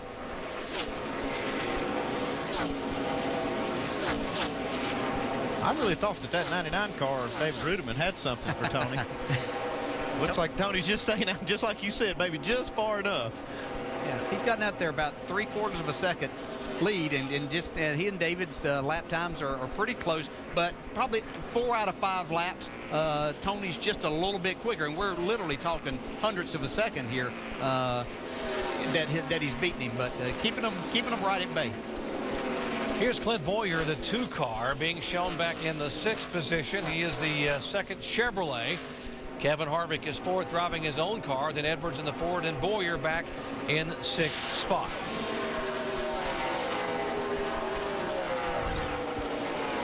How about this 32 car, Kyle Busch? Since the restart, now they didn't even put tires on this car, and he's gained 13 spots. That is incredible. They must have really helped that car with the changes they made. They put that rubber back in the left rear. Looks like it's perked it back up. Yeah, it's not like he's passing cars that aren't very good. He's passing good race cars here to get himself back. So he's almost back to where he was when he pitted. And the key thing here is he can make it on one more pit stop if it goes green. By coming down pit road and getting that fuel in there, he can go on one more stop. We see right here, his tank's got quite a bit more fuel than the 99 and the 20. They can't make it on one more stop. Well, let's find out about fuel mileage and how that works as we go down to our ESPN Dish Tech Center and former championship crew chief Tim Brewer. This is an area back here in the trunk of the car that I've always prided myself on not leaving anything on the table. Where it is the fuel cell area. The fuel cell pickup's located right here in the right rear corner. What we're going to do is take a look at our cutaway fuel cell right here. As you can see, we've got flapper valves over here in the corner. We've got a contained area that holds all the fuel that centrifugal force pushes over to the right rear. We used to literally let the pickup here float in the corner. Now we bolt it down. What we're trying to do here is try to push all the fuel to the right rear corner, suck every bit of it we possibly can out of the container. The trick to the fuel cell is if we put 19.3 gallons in this fuel cell, I want 19.3 gallons out, because I'm not going to leave anything on the table that might let me run out of fuel in the middle of the backstretch. Because if I can suck it all out of there, be under power when I get down in the middle of 3 and 4, I can coast to that start-finish line, and you still win the race, because he who gets there first wins the race. Thanks, Tim. Now, folks, if you've been around racing very long, you will be hard-pressed to find a crew chief better than Tim Brewer at getting every single drop of fuel out of a car over those years with Darrell Waltrip and Cale Yarborough. He's pretty darn good. I question the size of that fuel cell quite a few times on Brewer. Let's check in with He whooped me on that a few times. Shannon? Well, Doc, Andy, Dale, you were talking a little bit earlier about Kyle Busch and the changes that they made on that car. You see him moving through the field. You'd be surprised to hear on the radio that Kyle says the car is terrible. He says it's tight through the turns and tight off. Not happy right now. You wouldn't be able to tell by looking at the way he's moving that car, though, all the way up to 8th right now. He's got it up to 8th, but if the going's going to be just a little bit tougher here, because looking at these lap times, the guys in front of him are running just about the same lap times he is. So it's going to be tough for him. Yeah, but we see some of these guys falling off. As we see Jason Leffler. We haven't talked a lot about Jason, but he's pretty much been in the top 10 all day long, making an effort here to try to go around Clint Bowyer. Been a big week for Jason Leffler. He is from Long Beach, California, and they put his helmet and uniform on permanent display down there in Long Beach as one of the legends of Long Beach. So a nice homecoming for Jason, and then he'd like to come here and be able to win here on what is his home racetrack. Jason's a great guy. I've raced with him a few times in the trucks, and it's just a lot of fun to race with him. He drives hard, man, I tell you. Comes Junior on the outside of Mike Wallace. That was for a top 10 spot, too. That was for 10. See Junior working that high line. Mike right down there on the bottom. You could look like you drive a truck between them. Yeah, a Mike few Wallace trucks. having a good run there, too. We haven't said a lot about Mike, but that was, he just fell outside the top 10 in 11th spot right now. But I think, it's a pretty new team right here. And I think that this says a lot about what we can see from them running the Toyotas. You know what it says to me? It says these Toyotas got a good package. You got 2 of them running 1 and 2. You got a couple more here in the top 5. Or the top 10, and then here's Mike Wallace. So, I mean, these guys got a good package. Sure. And behind this, guys, how about the 21 car? We talked about the agenda for Stephen Light, who won last year driving for Robert Yates and only his 38th career start at Kentucky. Did not have a full-time ride this year. And, DJ, he's only got this race in Nashville. He's got 2 races to get in this car and impress somebody. How much pressure are we talking about on this young man? Yeah, a huge amount of pressure. But I think Stephen Light is probably looking at it more as an opportunity than the pressure. He knows that he has the talent to drive these race cars, and he's doing a terrific job. I think we found out the other day, someone said that, hey, if he drove it into the top 10, that'd be a perfect day. That'd be a really good day. And he's just outside of that top 10, but he's doing a terrific job. Dave, you got some more? Yeah, DJ. Shane Wilson is his crew chief, who, of course, is the championship-winning crew chief in this race car. And he's been working with Stephen just a short period of time. He doesn't want to do too many major adjustments on the car throughout the day. So he had a loose race car earlier, didn't tighten it up enough earlier. Unfortunately, they've gone too far to the other way now. The last time he was on pit road was lap 50, but right now that car is very, very tight, especially through the middle of the corner for Stephen.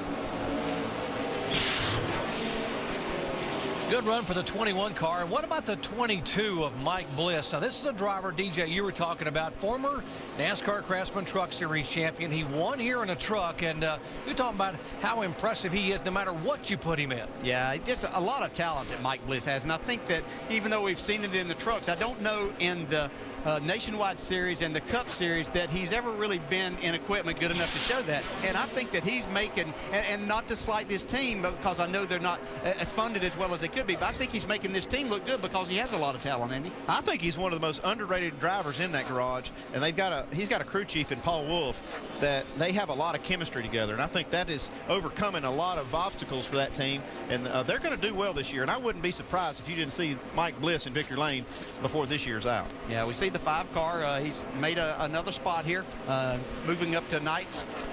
Seems he's getting that high line working a little bit more. As these tires get worn and they're getting a little bit low on fuel now, Junior started to make up a few spots. Looking back with Earnhardt Jr.'s National Guard onboard camera at Dave Reagan, who finished 9th at Daytona. Junior finished 3rd, trying to get another top 5 here at Auto Club Speedway of Southern California. Back in a moment. Back in Fontana, California, Tony Stewart, our leader. Pit stops becoming the order of the day, and some of the guys already on pit road. Jason Leffler, one of the early leaders to come in. There's Leffler in the pits. They're getting 4 tires, Sunoco fuel. You don't want to make a mistake right here in the green, because every split second is going to cost you a lot of track time. You could hear right there, the driver, we get impatient. He's ready. You hear those RPMs keep coming up because he was ready to go. He knew it was about time. Looked like they might have had a little bit of problem on the left rear, but Jason was ready to get out of there. How many drivers are patient? Can you name one? No. For the majority of the time, no. That's just not in the makeup most of the time. We talk about trying to be patient at times, and you can do that if you've got a really good car and something's happened, but for the most of the time, no. Now, what about some pit strategy? When do you pit? How long do you wait? What about Tony Stewart, Mike Massaro? It sounds, Doc, like they're taking their cues off the 99 and Dave Ruderman. Dave Rogers came off over the radio not too long ago saying, we want to pit the lap after the 99. Shannon. Well, David Reagan pulling his car in. This is his sophomore season in that number 6 car. He said one of the benefits of having a season under his belt is that he can communicate to his team better. Right now, he's telling his team that he's a little free getting in, and he needs an air pressure adjustment and 4 tires. Now, the number 7 of Mike Wallace, right now the car is good. They've been working on that car with air pressure and track bar all day. He's happy with it right now and happy with where he's running in this race.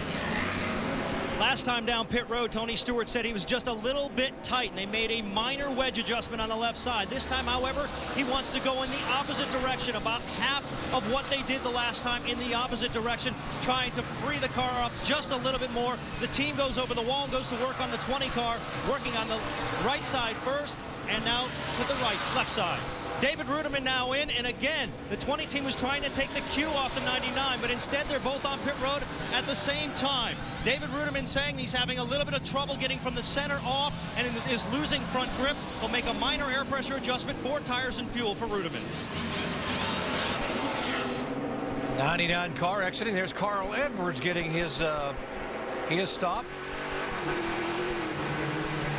Andy, fuel strategy. Here comes a 33 of Kevin Harvick on pit road. Harvick was being shown as the leader. Headed to you, Shannon. Well, Doc, the last time Kevin Harvick brought his car down pit road, it was gas only. This time he's going to do 4 tires and fuel. He hasn't said much on the radio, so he's happy with that 33 car today. Shannon, the 21 of Stephen Light will take wedge out of that race car. They'll also add air pressure to the right rear tire. Remember, his car was very, very tight, difficult to turn. They make those changes and send Stephen back out. One thing we got going on right here is all these guys have to pit for fuel, but we've got Kyle Busch, Dale Earnhardt Jr., a couple more guys that pitted under that last caution flag. They can go 17 laps farther than these guys. Here comes Clint Bowyer in for his scheduled stop. Yeah, Clint Bowyer coming on pit road will make Kyle Busch the leader now on the racetrack. Jamie? And Clint Bowyer's been saying he's too loose all day, but just a couple laps ago he said, hey, we are way better through these corners, feeling much better about his car. It's coming around. 4 tires and no changes for the 2 machine at Clint Bowyer. Doc? These guys getting left sides here. You know, one thing that's going to happen is these tires are going to pick these guys up so much speed that the guys, even though they can go 17 laps farther on fuel, may elect to come on in here and get back on sequence with these guys and give that up. Yeah, so don't you think as soon as they get in their pit window that they're going to be hitting pit road at that particular time, Andy? Yeah, as soon as they know they can go all the way, they will come down. And maybe even if they're losing so much time, they might even come a little earlier. All right, the 32 car, Kyle Busch. We're waiting to see when they make that call. Trent Owens, a crew chief. Meanwhile, let's check in where Brian Clausen has walked out of the care center. Dan Davis caught up with him. And, Doc, he spent a lot of time in there, but he's been watching these green flag pit stops. Brian, first of all, are you okay? And what happened to that race car? Yeah, you know, I'm fine. I'm not really sure what happened there. We went down the front stretch, and I think we cut a tire on the right rear or something. It just kind of took off once we got down to the corner there. But, you know, I hate it for all the guys on the Energizer Dodge. You know, we started off the race really free and started adjusting on it there and then getting back up into the top 20 and started making some headway. And, you know, it just it was a shame that kind of happened. And you know, I think we could have had another good run. Glad you're okay, Brian. Let's go to Shannon on pit road. Well, Kyle Busch stayed out to lead a lap to be your race leader. They had a little bit more fuel in that tank, but decided to stay on the sequence with the race leaders. Right now, they've gone with rubber out, rubber in. Right now, Kyle Busch is happy with that car. He says, don't touch a thing. 4 tires and fuel for the number 32 car. Down and away, guys. The only thing here is if this race goes green and he has to make another pit stop, he'll question that little move there of coming in before he absolutely had to. Yeah, do you think that they can go this far? I mean, we showed that maybe 45 laps being the top number, but they might have gotten in this race, and now they're getting some really good fuel mileage estimates, so they may have a better handle on that. Earnhardt Jr. was the leader. He is on pit road for what may be his final stop. Jamie? Making that long drive down pit road, 55-mile-per-hour speed limit. He said they don't need a whole lot of changes. They're going to make an air pressure adjustment, take 4 tires. Just the second time Junior has Chad Walter as a crew chief. And guys, you can elaborate on what's happening with the suspension, but he is on top of the pit box for this race, and it could be his last time for the next 6 races. Chad Walter, one of the crew chiefs. There were 7 cars that had violations coming out of Daytona, and he is appealing that and appealing that suspension of 6 races. And so a pending appeal, he's still allowed to be on the pit box and call the shots there for the 5 car of Dale Earnhardt Jr. I think they're going to appeal that, but I don't know how successful that'll be. I think Chad will probably have to spend a little time at home, but he'll be back before long. There's a 22 car, Mike Bliss. He's now the leader. Mike Bliss, a former winner here in the NASCAR Truck Series, former NASCAR Truck Champion, had a number of top 10 runs in this 22 car a year ago. Might be a good time to talk about the second place car right now, Jeff Burton. After hitting that wall, they worked on that car, and man, they haven't given up. Here they are sitting in second spot. It'll be interesting to see how long these guys elect to stay out there. They've got themselves in a good position, and they know if they can stay out there and happen to catch a caution right before they need to come in, then probably these other guys are going to pit too, so they would be in a great spot, and it's worth taking that chance right now. Jeff Burton last pitted on lap 67. How long can he go? We'll take a break and come back and see when he's going to pit. From California Speedway here in just a moment.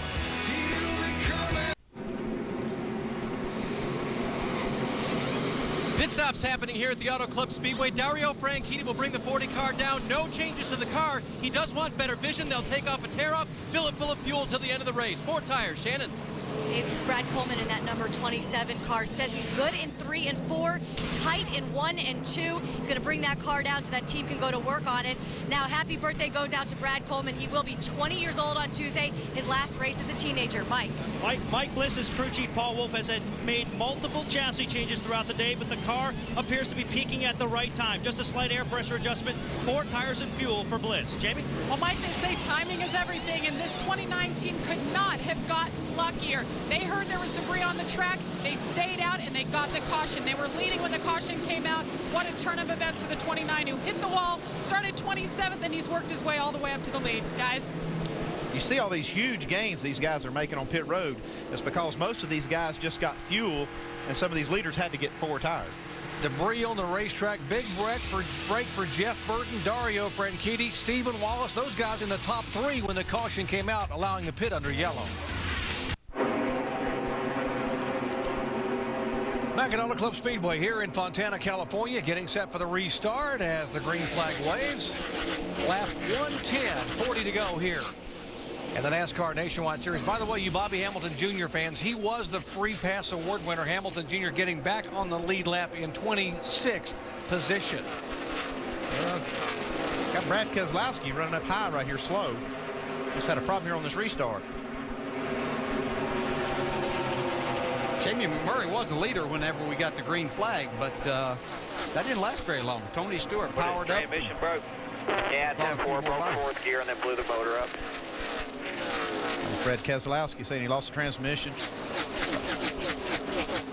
Shannon, have you got more on Brad Keselowski? Well, you guys heard it. Transmission problem for the 88. Brad Keselowski right now over the radio. They're talking back and forth with his crew chief, looking like he's probably going to bring that down pit road. Look at this battle we got here. Battle for Kyle Busch. Second spot. Imagine that. Kyle Busch being a part of that battle. There's a 99 Ruderman who's been good all day. A couple of Toyotas picking on that lone Chevy. We'll see what these guys got now. The pay window's going to open up in about 39 laps. Yeah. These guys want to move up to the head of the line. Wow, look at that guy get in the corner. They have a report that the 99 may have some engine problems, but I think a lot of times you get that maybe your car's a little bit tight or something, and you feel like because you got 80 less horsepower now, you can feel like that maybe that's happening. Do you go by the tone of the engine, or do you actually feel it in the seat? You know, a lot of times, yeah, and you can go by the tone of it, but you know, to me, and I've had this problem sometimes, your earplug can actually change a little bit in your ears, you know. You're sitting there sweating, and they can actually move around, and it'll give you a different sound of the engine, and so you automatically hear something a little bit different, and then you think something's happening. Sounds like Kyle Busch engine running pretty good right here. Man, look at him drive that car down in the corner. 99 up high, Kyle Busch down low. Looks like he had a 5-speed. He went down in the corner and just run right to the inside of him. But what you were talking about, DJ, that momentum for the 99 car. Yeah, and we saw Kyle get down in there, actually used a little bit of brake right there, getting out of the throttle. But then when he got back to the gas, it wasn't just tickling it a little bit. He was all the way in it. See, he's driving down in the corner. Kyle Busch in his 32 car is driving hard into the corner, but he's paying the price on the exit. David Ruderman able to use that momentum and float it in, we call it, and then get on the gas early. Yeah, and what Kyle will have to be careful of there is wearing his tires, trying to keep it down there and get that momentum going. Got a great battle going on right here. Brad Coleman, this is 18th, 19th, and 20th, and the 40 car. Dario Franchitti, who was running as high as 3rd, was having a good run, is slowing down. He's definitely got a problem. 4,500. It sounds like it may be a tire issue. They're telling him his pit road speed, so he may feel like that he's got a tire going down. We'll see what they actually do on pit road. They all look like they're up on the right side. Could be a loose wheel. And that is a bad feeling. As a driver, you just don't know exactly what that is. And what it does is create a little bit of vibration. And depending on which one it is, like if it's the right front, you'll get that car to bouncing a little bit, then the front end won't stick. So you're not sure exactly what it is. Left side of your screen, Kyle Busch finally able to slide up in front of Rudiman and take that second spot away. Right side disappointment for Franchitti. Unscheduled stop. Now we'll see if Kyle Busch has anything for his teammate, his Cup teammate, Tony Stewart, who probably was loving watching these guys battle a moment ago. Yeah, and I don't know what I was thinking saying that Kyle Busch is probably might need to save his tires. He's not into that. He's going to get every bit of it out of it he can. Let's listen into his radio. When I ran those laps on these new tires, was I as quick as Stewart's been, or has he been pretty fast? Nah, you were 2/10 quicker off of that set of tires. That's what you're going to tell him anyway.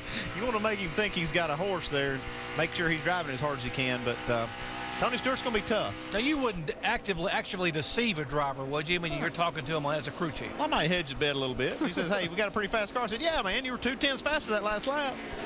Yeah, I remember times they tell me, you're just as fast guy in front of me. Well, then why is he getting further away from me if I'm just as fast? There's something going on. I can't tell you how many times as a pit reporter I've heard the crew chief, all of them say, hey, you're faster than the leader. About 20 of them are being told they're faster than the leader. Yeah. Well, here comes Rudiman back. You can see Rudiman got a really good run off of that second corner up high and really made it stick and used the throttle and used what horsepower they have to go back by Kyle Busch. It's a great race for second. It's an all Toyota race right now. You got Toyotas in the top 3 spots. These two just going at it hard. Toyota's U.S. headquarters in Torrance, California. They engine the headquarters for TRD in Costa Mesa, so sort of a home game. Could be a big weekend for them. Well, I'll see if Kyle Busch, boy, looked like Carl Edwards sliding sideways in that Cup race when he won that one a little bit ago. So Ford wins the Cup, and right now it's been a Toyota afternoon here in the Nationwide Series. Tony Stewart, the leader, David Rudiman, Kyle Busch, Jamie McMurray, and Carl Edwards, the top 5. I look around me. Welcome back to Fontana, California, NASCAR Nationwide Series action. Final 30 laps. It has been Tony Stewart's day here. Tony has led 107 of 121 laps. There have been 9 different leaders and 11 lead changes. If this 99 and 32 could quit racing so hard, they might have a little bit for Stewart and try to catch him and get up there and run for this lead. One of the drivers who hope to be able to have a top 5 today back in the garage area. Shannon? Well, Doc, he certainly had a good run going. Brad Keselowski, his car in the garage, out of the car. What happened to the car out there? Something on the restart, we shifted from 3rd to 4th, and as soon as it went into 4th, it blew the transmission out. Haven't seen any problems like that. Really didn't have any warning that was coming, so I'm not sure where that came from, but still really proud of everyone in the U.S. Navy Chevrolet. They gave us a great car to run up front all day and running in the top 10 with the Cup guys, and I think that's something to be proud of, and real proud of everyone in the shop. Now, running in the top 10, what does that do for your confidence going through the rest of the season? Well, you know, it's more than my confidence, it's the team's confidence, too. You know, very proud of them that they gave me a car that strong, and I think that's all you can ask for as a young driver in this series, and hopefully we'll get some more good cars, and we'll keep doing that and get them little bugs worked out. All right, thanks, Brad. Obviously disappointed today, but optimistic about the future, Brad Keselowski. Absolutely promising talent there, driving for Dale Earnhardt Jr. 99 and 32, continuing to battle back and forth for second position. You got a glimpse a moment ago of some other cars, and we saw, DJ, you were talking about in the break there, some of the guys who are roaring back from troubles early as you watch Kyle Busch here try to get inside of the 99, and in front of them, Tony Stewart's got to be loving this. Yeah, these two guys have been hooked up all day long. They can't get away from each other. And we heard earlier a little radio conversation that they might not be extremely happy with each other. Hey, we can't make it here from here? Yeah, we can make it from here. I mean, we're talking close, but I think we can make it. We're close. Did I say close? And, of course, the guy he has to challenge for this win is the guy out front, Tony Stewart, also facing fuel realities. Dave Rogers, his crew chief, told me just moments ago they can go the distance on fuel, but if this does go green-white checker, they might be in trouble. Another pretty good battle here you see on the racetrack. That's Kevin Harvick in the 33. And how about the 29 car in there? That is Jeff Burton all the way from the back of the pack. And folks, if you just joined our coverage on lap 49, Jeff Burton, this car bounced off the wall. They came down pit road. Pat Smith and the Richard Childress crew worked very, very hard. And he has driven this car all the way back into 6th position. That's not giving up right there. You see why these guys are so good, and they were the champion team last year, is they don't give up. They keep working on it. See right here, Jeff gets in the corner a little bit too high, gets against the wall pretty hard. Yep. Messed up the right side, messed up the suspension a little bit. They spent a lot of time on pit road. They fixed the fenders, they fixed the toe end. They put all this stuff back together, and looks like they got something for them right here, Jamie. They sure do, Andy. They have a fast race car. All these cooler heads prevailed. I'm telling you what, this championship team, as you guys talked about, Pat Smith, the crew chief, opted to bring that car down pit road 6 times to fix those problems. They had a fender brace coming off, and the toe, as you guys said, was knocked out a little bit, but they kept it together. He went back out on the track, and their timing was perfect on that last caution flag. He was leading the race when it came out. Now he's back up in contention, running 6th. Yeah, it's a great story. You know, Dale Earnhardt told me a long time ago when we were talking about when I was battling and we were for championships and things. He said, you know, you'll remember days where you had trouble and you came back from adversity a lot more than the wins that you had that year. When you have a championship-type season, it's not really the wins that make the difference. It's those days that you take that could have been really disastrous for you, and you make something out of it. And that's exactly what Jeff Burton and his 29 team have done today. This car, by the way, will run the full season. Burton is only going to drive it 12 times. They will run 23 races with Scott Wimmer aboard the 29 car. Yeah, and then let's give Jeff Burton a call. I mean, he just drove 170 laps, a little over 300 miles in tough conditions in the Cup race, and he could have just as easily given up here because this is not his full-time job, but that's the competitor that he is and the team player that he is, knowing how much this means to his guys. That's a good point right there, because it's, you know, it would be one thing if you're just running one race and not giving up, but running 2 races in one day and giving this kind of effort is pretty impressive. Yeah, you know, he touched the wall in the Cup race, Jeff Burton did, and drove that car back to finish 12th. That's how hard he drove in the Cup race, and now trying to get a top 5 in the NASCAR Nationwide Series.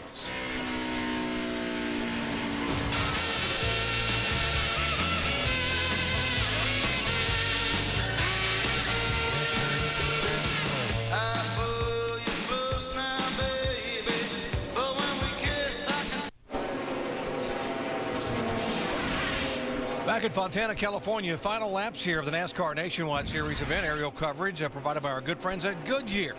Get there on Triple Tread Technology. College basketball doubleheader coming up on ESPN tonight. Action begins in the Big East Conference, 7 o'clock Eastern time, as Dominic James and the Marquette Golden Eagles take on Scotty Reynolds and the Villanova Wildcats. At 9 o'clock Eastern time, how about those Texas Longhorns taking on Kansas State? The Wildcats led by freshman superstar Michael Beasley. Big Monday presented by Bud Light as part of Judgment Week presented by Jockey on ESPN. Yeah, my buddy Rick Barnes down there in Texas. He's from Hickory, North Carolina. Coach of the Longhorns there. So big game for him tonight. The hometown boy doing well. Yeah, going to Kansas State. It's going to be a tall order. Should be a good game. Got a little race brewing here, boys. Yes, we do. Kyle Busch has been knocking off a little bit of time on Stewart. He's got that lead down to about 1.3 seconds now. You see Kyle Busch just dive under that lap car of Kelly Byers. If you just joined our coverage, Kyle Busch told us in the garage area early in the weekend, he said, folks, he said, I got a chance, he was really excited, I got a chance to leave here as the points leader in the Truck, Nationwide, and the Cup. And guess what? He won the Truck race. He leads in the points in the Truck Series. He finished 4th in the Cup race. He is now the points leader in Cup over Ryan Newman, and he is trying to take the points lead away here. Whoa! It almost buys the wall there with that little wiggle in the Nationwide Series. You know, that's got to be motivation for him. It's something really great for us to talk about for him to lead all 3 series, but I know he's thinking about it too. He would love to be pounding that chest when he leaves here as being that leader of all series. Could be motivation for Tony Stewart too to stand in front of him, because he said, I'm not going to let that happen. Shannon, you got more? Yeah, that's right, Kyle Busch. We're talking a little bit about fuel mileage here and fuel gambling, and that's exactly what Trent Owens is going to do. He told his driver, we're about 1 lap short if it stays under green, but we're going to gamble on it. We're going to try to get this win for you. Wow, these boys are close on fuel. Like he would come in anyway, huh? Yeah, I mean, they're still going to run just as hard as they can. Yeah. I mean, if it runs out of gas, it runs out of gas. I remember Dale Jarrett leading the Brickyard 400, and somebody told you got plenty of fuel, and that wasn't the case. Wasn't the case, no. We were trying to get that halfway money. But sometimes you look at things a little different. Yeah, we ran in the worst possible spot right past pit road entrance. So that was a pretty amazing car I had that day. We lost 4 laps trying to get it to pit road and fueled up, but we made them all back up and came back with a top 20 finish. But yeah, like you say, these guys are just going to push it. They've got nothing to lose. Neither one of them are running, or none of the top 3 are running. Well, David Rudiman is full time for the championship, so he may be saving a little. Great battle here. 8th position, 38 Leffler and the 2 car of Bowyer. Here comes Dale Jr. in there. Said, I'm going to play a while here in the 5 car. He's wanting to race a little bit. He didn't have a chance to do that as he got caught up in an accident last night as we started the Sprint Cup race. And so he just had to come pretty much right around most of the day. So I'm sure he's really enjoying this. Jason Leffler's done a great job all day also. Yeah, Dale Earnhardt Jr., by the way, for you junior fans, finished 40th in the Cup race, 47 laps down because of that incident he was involved in on lap 21. Let's update what's going on with Clint Bowyer as far as fuel and pit strategy. Jamie? Well, Doc, we haven't talked a whole lot about him. He started 4th. He kind of hung there for a little bit, and then on the last pit stop, they opted not to take tires. When most of the other teams took 4 tires, including his teammate, Jeff Burton. Andy, what do you think about that call? Because after the start, he slipped back about 7 spots immediately. Well, that's a tough call for any crew chief. You just got to, the key thing is you got to make a decision and stick with it. I mean, you can't look back. You just got to do it and go. And Jason Leffler, he's still hard on the gas here trying to get by Bowyer. He's been racing pretty hard. Different line. It looks like Dale Jr. was headed to Riverside. He was all the way up on the outside of the racetrack. Yeah, that's what's great about this racetrack. You get a push down in there, and these guys were running nose to tail down the front straightaway. Then the next thing you know, they fan out in 3 different directions as they got to the corner. Junior's car looks like it's working pretty good as we see David Rudiman now trying to make his way back by Kyle Busch. Looks like Kyle just used his stuff up because he caught Stewart by 3 or 4 tenths over a few laps, and then looked like Stewart pulled back out on him again. Yeah, Tony's had kind of the perfect car. Is fast to start with and doesn't give up much. So those are the kind of days that you really look for. Mike? Well, guys, coming into today, Tony Stewart had 3 career nationwide wins, all at Daytona, all in February. However, if he holds on to go to victory lane today, one of the contributing factors may be the consistency in equipment. He said earlier this week that last year, when he drove for Kevin Harvick, one of the things that worked to his disadvantage was that he really ran Kevin Harvick's package, what Kevin ran on the Cup side. Here with Joe Gibbs Racing, he's running more what he runs on the Cup side. One of those factors is, of course, his crew chief, Dave Rogers, who had worked with Tony a while ago on the Cup side when he was his engineer. That could spell bad news for the rest of the competition. On his schedule this year, Tony Stewart has 9 nationwide races scheduled, including next week as well in Las Vegas.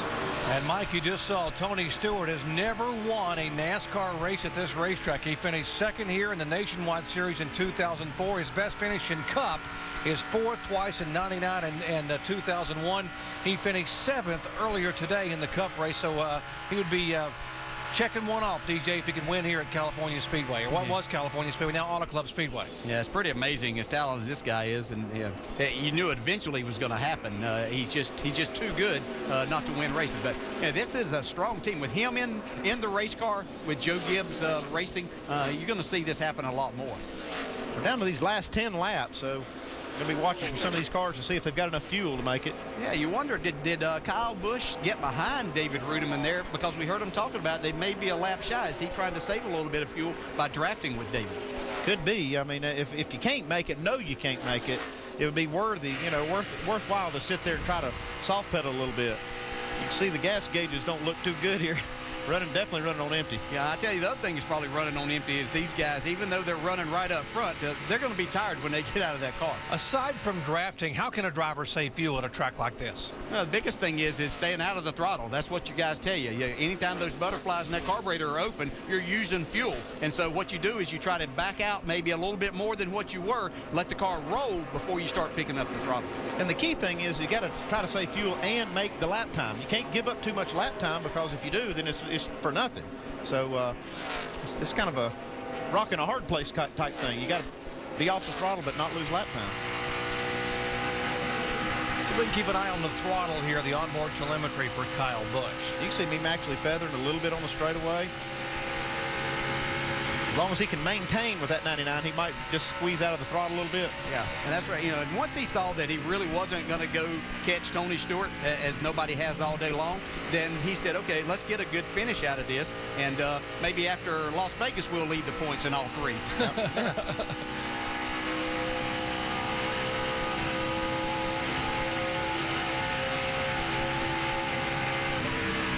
Yeah, see, a little bit of brake. That's the other thing. Easy back in the throttle there, too. One thing you can't do is use the brake pedal. That brake pedal uses up more fuel than you can imagine. Because anytime you touch the brake and you build heat in those rotors, that heat has to come from somewhere, and it comes out of the fuel tank. And we're running fast enough here at California Speedway that he's really getting a tow down the straightaway. We talked about Stephen Light, DJ, and everyone talked about Carl Edwards said if this young man can run that car in the top 10, he's got a great shot. It would be an impressive performance. And here again, 32 and the 99 as so much for feathering the throttle for Kyle Busch. He might have said, I've saved enough fuel. Time to go. He said, you only need a lap. That ought to be good enough for you guys. Yeah, we talked Stephen Light. He's up into 11th now, and yeah, this has been a success. I don't care where he ends up. He's done a terrific job today. The guys that he's raced around, he's given them good feedback about the car, and they've improved it all day long. Dave? It's been a tough car to handle right now. The car is so tight, Steven says, he's having to try to wrestle it through the corners, but they keep changing lines, and every once in a while he finds something that really works and picks him up a couple tenths over the competition. So been trying to run those lines to keep moving forward. And he's just got to get one more spot here to get that top 10 finish we talked about. That would be a great success for Stephen Light here. Yeah, that is Jason Leffler in 10th, and right in front of Leffler is the 2 car of Clint Bowyer. So he could gain a couple of spots here if he can get that pass. And there's the Bowyer, the 2 car. That 2 car would be the one he'd want to pass, because that'd be a Richard Childress car, and that would look good for him to be able to beat that 2 car. That'd be excellent. We see him go to the inside of Leffler here, but he got to make that pass, and he gets in front of him. So he's got that top 10 that he was looking for. You know, if there are sponsors out there watching this race right now, hey, go to Richard Childress and let's put this together and give this young man another chance, because he's a really good talent. He's 21 years old from Asheville, North Carolina, won in only 38 starts, won at Kentucky last year. I had the chance to test with him whenever we were still at Robert Yates Racing, and he was doing some testing and with the Nationwide car. He just has a really good feel for the car. He can go fast, and he speaks very well too. So it's everything. It's the whole package that really a sponsor is looking for. So I hope that he gets that opportunity. One of the California drivers, Johnny Borneman, the 3rd, slowing down, and after he had been able to get one of his 2 laps back, and he will creep around on the apron back toward pit road. Be kind of iffy for him to get back. Maybe they've got a turn in back here. He can get off the racetrack. Turn into one of the safety cutouts if you can't get around. But if you can get around, that's fine. But turn into the safety cutout. Don't believe he can make it. I'm looking at him right here. He's not going fast enough on the backstretch to make it all the way around. And Tony Stewart wishes he could get down there and give him a push for a second to get him. Tony Stewart's looking for the white flag. If he can take that white, he won't worry about a green-white checker. Yeah. But I don't think he wants that 32 on his bumper or any closer than he is right there. Hey, this looks like the 32 car is on the apron. He's probably out of fuel. You're coming to the white flag if we don't go green-white checkers here. White flag next time by. You heard Trent Owens initially tell Kyle Busch, we're good on fuel. Well, we think we're close. He's still pulling. I don't know if he just got on that apron to try to get some fuel over to the pickup. Yeah, he might have just seen that. A lot of times you're looking at that gauge, so you might have seen it drop just a little, so he got down there and needed to get things leveled out a little bit, because there is banking on this straightaway.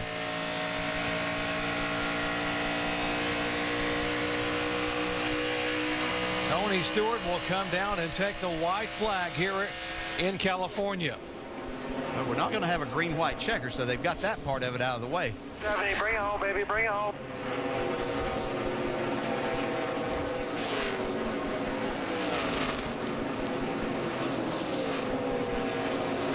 Final lap here on this 2-mile racetrack. What a dominating day for Tony Stewart. Began today with his 7th place finish in the NASCAR Sprint Cup Series. There is Kyle Busch. Does he have enough fuel to finish in the 2nd position? Looks like he's going to. Out of turn 4, Tony Stewart will win back-to-back in NASCAR nationwide competition to kick off the 2008 season. Hey, buddy, you just led 136 out of 150 laps. Man, I love having you in my race car. Great job, guys. I'm real proud of every one of you. How about that finish right there with Burton and Junior? They're still racing hard. Yeah, these and guys Harvick got third spot. Harvick got third over Ruderman. Stephen Light's going to be 10th, and he's the first guy that didn't run in the Sprint Cup race earlier today, so I think that says a lot. Still racing. There comes David Stremme down. Kenny Wallace in the 36. And good run for Stremme, a top 20 finish. He finishes 17th. Stephen Wallace, by the way, finishes 15th. So the two Rusty Wallace cars get top 20 finishes. But wow, what a day for Tony Stewart. He put a whooping on him. Yes, yeah, great job all day long. Again, he gave them good information. They made changes on the car. And again, first guy that's not a Sprint Cup regular. Not a mark on the car. Can't do much more than that. Tony Stewart takes the win here, and let's head down and visit with his crew chief on pit road, Dave Rogers. Jamie? I'll tell you what, Doc, it's, a different racetrack, same outcome for Dave Rogers. Dave, how close were you guys on fuel there? He's probably going to run out right now. No time for a burnout? Well, hopefully. We're real close. We pushed it to the limit, but I think that Z-Line Camry was so fast that he was actually holding back, saving fuel there at the end. But, I can't say enough for everyone back at the shop. We came into this race first and second points. The twin sister of that car is sitting at the shop looking for a sponsor. We'd love to be racing against that 18 car today, but real proud of everyone at Joe Gibbs Racing. Dave, you guys had one practice. He only ran a handful of laps on Saturday, and you guys have made minimal changes. How do you get your setup so close? Man, Johnny Benson's a secret weapon. We took Johnny to Vegas, and he just had a great test for us. And we unloaded so close here. We just tweaked on a little bit, and Smoke sat around. We talked about things after happy hour, made a few changes to it, and we didn't touch it today. So testing certainly paid off. Tony Stewart, it's his first win, Doc, in the Nationwide Series at a track other than Daytona. Jamie, he becomes the 11th different driver to win a Nationwide Series event here. 2 in a row, and Toyota sweeps the top 2. We'll visit with Smoke when we come back.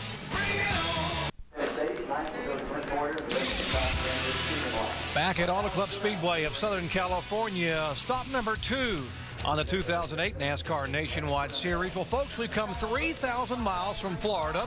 We wait 2 extra days, and the results are the same. The Smoke, Tony Stewart, wins it again.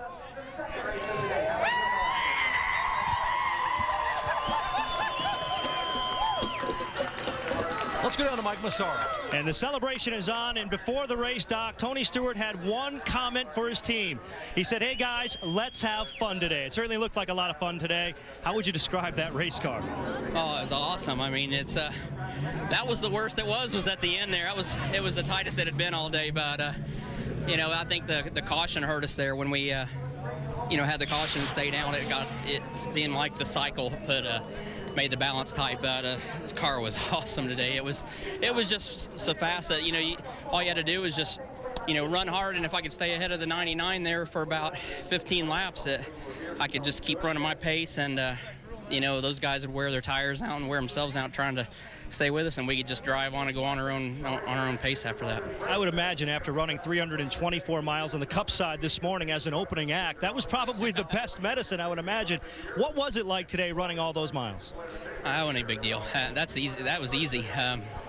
These cars drove so much better than the ones we ran this morning that it made it a lot. I mean, it was a lot more fun to drive these, obviously, just because they handle so good compared to the Sprint Cup cars. But you can't take it away from Dave Rogers and these guys in the Z-Line team today. I mean, they made it handle really, really good. I mean, there were a lot of cars that weren't driving real good out there, and this thing drove good all day. They just did an awesome job. Well, congratulations, 2 for 2. Can you go undefeated? You got 9 races on this schedule. I don't know. Maybe I need to go run for the championship or something. I don't know. Tony Stewart back in victory lane. Doc? Mike, he's only scheduled to run 9 times, but he's 2-0 thus far here. I don't believe I would readjust that schedule with Joe Gibbs a little bit. A great effort by Tony Stewart and the Joe Gibbs Racing effort. How about efforts? Kyle Busch finished second. I mean, folks, he has finished first or second in his last 8 NASCAR Nationwide Series races, and he's standing by with our Dave Burns. Kyle Busch climbing from the 32 car, rolling under power to the start-finish line. It looked, though, like you were trying to catch a little fuel there at the end. Yeah, I was just messing around, making a good story for TV. But no, we made it. You know, this Behringer Toyota was pretty awesome today. All these guys with Braun Racing and, you know, Trent Owens and everybody at the shop. You know, we had a seat fiasco we had to go through and get a seat in this car, but everybody worked hard, dug in, and got this thing out here and prepared. And pretty great race car when we unloaded here in practice. And, you know, we just didn't quite have enough for that 20. I don't know if it was down a straightaway or not, but you know, this motor here was definitely down a little bit from what the 99 was. The 99 was pretty stout, so hopefully we can figure something out with TRD on what we can do to make ours better. Yeah, talk a little more about that battle with Ruderman, because that looked pretty fun, too. Well, I mean, it was. I mean, there in the beginning of the race, I think we were racing a little bit too hard, and he, you know, side drafted me and doored me getting into turn 1 there, which is what spun me out with my brother at the All-Star race, and I didn't appreciate that, so I was pretty upset there. But, you know, we cleaned it up a little bit and got it back going, and, you know, we had to come down pit road and fix a chassis adjustment that we made that it went the wrong way on us, so we had to come back. And again, we passed the most cars this weekend, but they don't pay passing points, so you know, we need to change that maybe. Yeah, and I know you would like to have a points lead as well. You know, you got 2 out of 3. You happy with that? I got 2 second places to the guy who won the first 2 races, so I mean, what else you gonna do, you know? And so I'm happy with it. We'll just go on into Las Vegas, and hopefully I can have another good run. Taking the interstate batteries, Toyota there, so we'll see if we can't have a run. Great run today for Kyle Busch, finishing second. Well, Dave, here with Dale Earnhardt Jr., 7th place finish.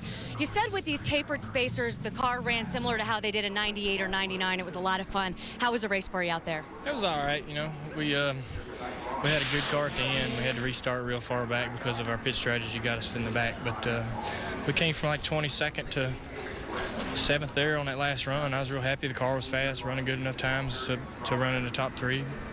We tried some pit strategy that hurt us. We thought we'd get these guys on gas mileage. It happens a lot here. We're going to try to take advantage of that, but it didn't work out. But the plates makes the cars easier to drive, which is great for this series. So they, you know, a lot of these guys coming here with limited experience. It's really going to help them sharpen the learning curve up a little bit, and it does remind you of the old days. It's pretty fun. Now, we heard a lot of drivers say that this was really the start of the season because of Daytona being such a, you know, one-off deal. Now, Brad Keselowski was running in the top 10 all day. He had some engine problems. You finished in the top 10. How do you feel about this junior motorsports program at this point? Well, we've stepped it up from last year just by how we're performing on the racetrack. Brad and the team's just got to start getting the finishes. And broke the transmission is what I heard. So, you know, that's just unfortunate. It rarely happens. So, but I'm proud of them. Man, you know, Tony Senior, about the best decision I ever made as far as my Busch team. And they run better today. You know, I've seen some signs of improvement, so that's pretty cool. All right, well, congratulations on the top 10 finish. Doc? Well, you can tell these guys are about worn out. I mean, 800 miles of racing. You can see Dale Earnhardt Jr. and these guys are pretty much, they've done about all the dribbling they can do today here on this racetrack. Speaking of great dribblers, women's college basketball continuing on ESPN2. Maya Moore and the Connecticut Huskies taking on the LSU Lady Tigers in a meeting of 2 of the best programs in the nation. Big Monday presented by Bud Light as part of Judgment Week presented by Jockey on ESPN2 following the race. ESPN, your exclusive home for the women's NCAA championship. Speaking of Judgment Weeks, how about a young man who was on the test today, trying to be able to prove some things to some people? Stephen Light with an impressive top 10 finish. Let's go down to Jamie. Well, he certainly performed well under pressure. First time driving for Richard Childress Racing, brought it home in 10th. Stephen, take us through your day and what this finish means to you and this team. Well, first of all, I need to thank RacingGears.com for sponsoring us for this race. They helped us out a lot. And, you know, it means a lot to finish top 10 first time for Richard. Appreciate the opportunity. And this car is fun to drive. I mean, it's a really good car, and it's just trying to get used to it. And I don't know if I need to learn how to drive these things loose getting in the corner or what, because when my car was too loose on entry, it was good through the middle and off. But when it was tight on fixed the entry, I couldn't get through the middle and off. So there at the end, I was just too tight. And I had fun battling with Clint there at the end. I was hoping I could get him before the end of that race, but just ran out of time. It was a great run. Car's real good. Guys did a good job. Great team effort. Steven, you're only scheduled for one more race, and we talk about you guys and coming in these teams for the first time. What kind of pressure did you feel coming into this race? A lot. I mean, as a team, we're trying to find a sponsor for this car. You know, myself and Bobby Labonte, or you know, even Richard are working their tails off to try to find a sponsor. And there's a lot of people behind the scenes that don't get enough credit for what they do trying to find a sponsor. And you know, right now I only have one more race scheduled for Nashville in a couple weeks, and you know, hopefully we can get a sponsor and I can run some more of these things, learn how to finish in the top 5, maybe win another race. Well, Stephen Light certainly proved he could win last year. We'll see if he'll get back in the car and get a sponsor. Mike? Well, I'm here with Jamie McMurray, a 6th place finish, solid run. This was your first time working with Drew Blickensderfer in this nationwide series. How was the communication between you guys? I'm glad you can say his last name because I'm still struggling with that. But it went well. The City Financial Fusion was really good at the middle part of the race. And I don't know if we just didn't make the right adjustments at the end, but I got a little bit loose and then I'd be a little bit tight. But for the first run with the new team, I'm pretty happy with that. It's you know, Matt is he always runs so well with this team, so when you get in the car, you certainly want to make sure that you do your job. All right, thanks, Jamie McMurray. Solid 6th place finish. Dave? Thanks, Jamie. Kevin Harvick now, who finished 3rd in his own race car. That was kind of a big deal we've talked about lately. How did KHI do today, and how the driver do? Everybody did a good job. You know, our Red Lone Chevrolet was really good all day, and there at the end we really got it going really good. So just proud for them all to rebound, and just thing was really fast there at the end, just ran out of laps there, but still a great day for everybody at Road Loans and on the whole KHI team. As you go to Vegas next week, will you be driving this car next week? Yeah, okay. We'll be driving it again. We'll be driving it at most of the companions this year, so you'll see me a lot. Okay, and you know, going forward then to that, what do you take away from this weekend? You say, guys, we need to work on this or that to get us to victory lane. Well, we got to just do all the small things better. We got to get our pit stops a little bit better. We got half of that right, and you know, today all went really well. So you know, there at the end we might have could have stayed out, but I didn't think we were going to beat the 20 without 4 tires. All right, got fresh tires, almost did it, finishing 3rd today. Well, Jason Leffler, the highest finishing nationwide only driver in top 10. Jason, what a difference a year makes. You told me these tracks are not your strong suit. What was the difference? We just built some new cars over the winter, and actually at the end of last year, so the guys at Braun Racing are doing a great job. And we got behind there with the Great Clips Toyota on tires. You know, the way that green flag deal cycled out, we got kind of in a box there, so we had to come in and get gas only, didn't take tires. So we were waiting for another caution because we had a brand new set of Goodyears in there. It would have been nice, but all in all, it's a good run for us. You told me this is a track that you can really see what your performance is going to be throughout the season. Where do you feel like you guys are? I mean, we got to prove a little bit, but the car's there. Everybody's there. The crew's there, crew chief, everything. So guys did a great job. I just looking at the car, the valence was rolled under and stuff. So just little bits and pieces there, and once we get that fixed, we'll be able to run with them. All right, California native Jason Leffler brings it home 10th. Catching up with our in-race reporter, Carl Edwards, and coming home today a little further back maybe than you wanted to be. What did you struggle with today? We just struggled with just speed. You know what I mean? We had the car balanced very well. Our Scott's Fusion was, I don't think I could have made it any better, but man, my hat's off to Tony and those guys. They were so fast. So, but it's a great points day for us. It's a great day to celebrate that Sprint Cup win, just to be able to go out there and race a little bit. And I don't know, just a fun day. You seem a little frustrated. Is it more frustrating having won just a little while ago and then having a car that just wouldn't cooperate today? I'm not frustrated. I'm just trying to take it all in. What happened today? It's going to be a really neat plane ride home, man. To win the Sprint Cup race here, and then to be able to have a good run with the Scott's Fusion, even though it wasn't a win, man, it's still a great day. This is a really fun day for me. Can you talk a little bit about how to drive these race cars, Carl? The big news was they have less horsepower. They're going to be fast in the corners. They're going to be slower on the straightaway. What was it like to drive one today? We had to ask Tony how to drive them. Mine, I wasn't doing as good a job as him, but it's just you're on the edge all the time. You know what I mean? There's no worrying about modulating the throttle. You just have to get it set up where you can go in there, push the throttle down. You only lift for a small section of the corner. The corner speeds seem really high. It's very interesting racing. Challenging for you? Oh, yeah, real challenging. I had a blast racing with Harvick, though. We had a good run there, him and I together, and I think we'll figure it out a little bit as the year goes on, but it's better than I thought it was going to be. It's really fun. All right, top 5 for Carl Edwards today. Carl Edwards gets a 1st and 5th in 2 events today, Cup and Nationwide. Here's the guy that just won the Nationwide race. Back-to-back wins for Tony Stewart, and, of course, that puts him atop the point standings. Tony Stewart by 30 points ahead of Kyle Busch. Stewart's only going to run 9 times in this series. Kyle Busch told me he's going to run 30 times and maybe more. Back in 3rd spot, last year's champion Carl Edwards, then David Rudiman, and then Dave Reagan. Speaking of David Rudiman, 4th in points, going for the championship. He's standing by with Dave.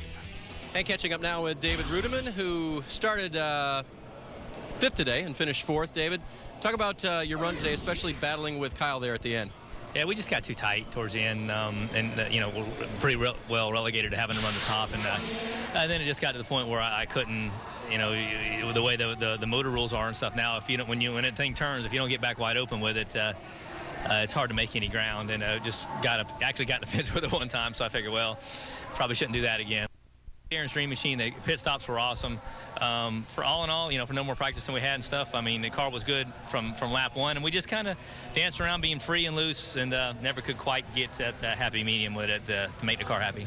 We were kind of talking about how it might be for you guys, and momentum racing sort of came into play there. Is that what you were talking about? You just absolutely have to keep your momentum up the whole time? Yeah, I mean, if you have your car rotating good and you know, pretty free on the bottom, you can make a lot of time. But if you're a little bit tight, you almost have to just run the top and keep it wound up, and a little easier on the tires, and you know, and it worked for a while. We just got a little bit too tight. I mean, it doesn't take much when you know you got some pretty good cars in front of you. So I'm proud of my guys, and you know, we'll go on to Vegas. Yeah, can you take us forward 1 week, David? Changes you want to make to the setup of the car, or will the track be in the smaller configuration there that much different and racier than this was today? Well, I mean, it was. I know that when we were out there testing, it was definitely you could run a guy down from a long distance, but it was very, very difficult to pass. So, yeah, I'm sure that the racing will be very tight. I don't know if there'll be a lot of passing, but you know, I don't know. You just don't ever know until you get out there and see. But I know on a racetrack that you run almost wide open on, you know, if you get a little tight behind a guy, you know, it's hard to make any ground. So we'll see. I mean, I think hopefully it'll be a good race, and you know, it'll be fun. We'll find out a few days from now. A top 5 today for David Rudiman. Thank you very much. 800 miles of racing NASCAR style in a single day. NASCAR nationwide event won by Tony Stewart. Earlier today, a 500-mile event won by Carl Edwards, the NASCAR Sprint Cup. So to review what happened in the 500-miler, why don't we go up to Alan Bestwick and wrap up that race in our NASCAR Now studio.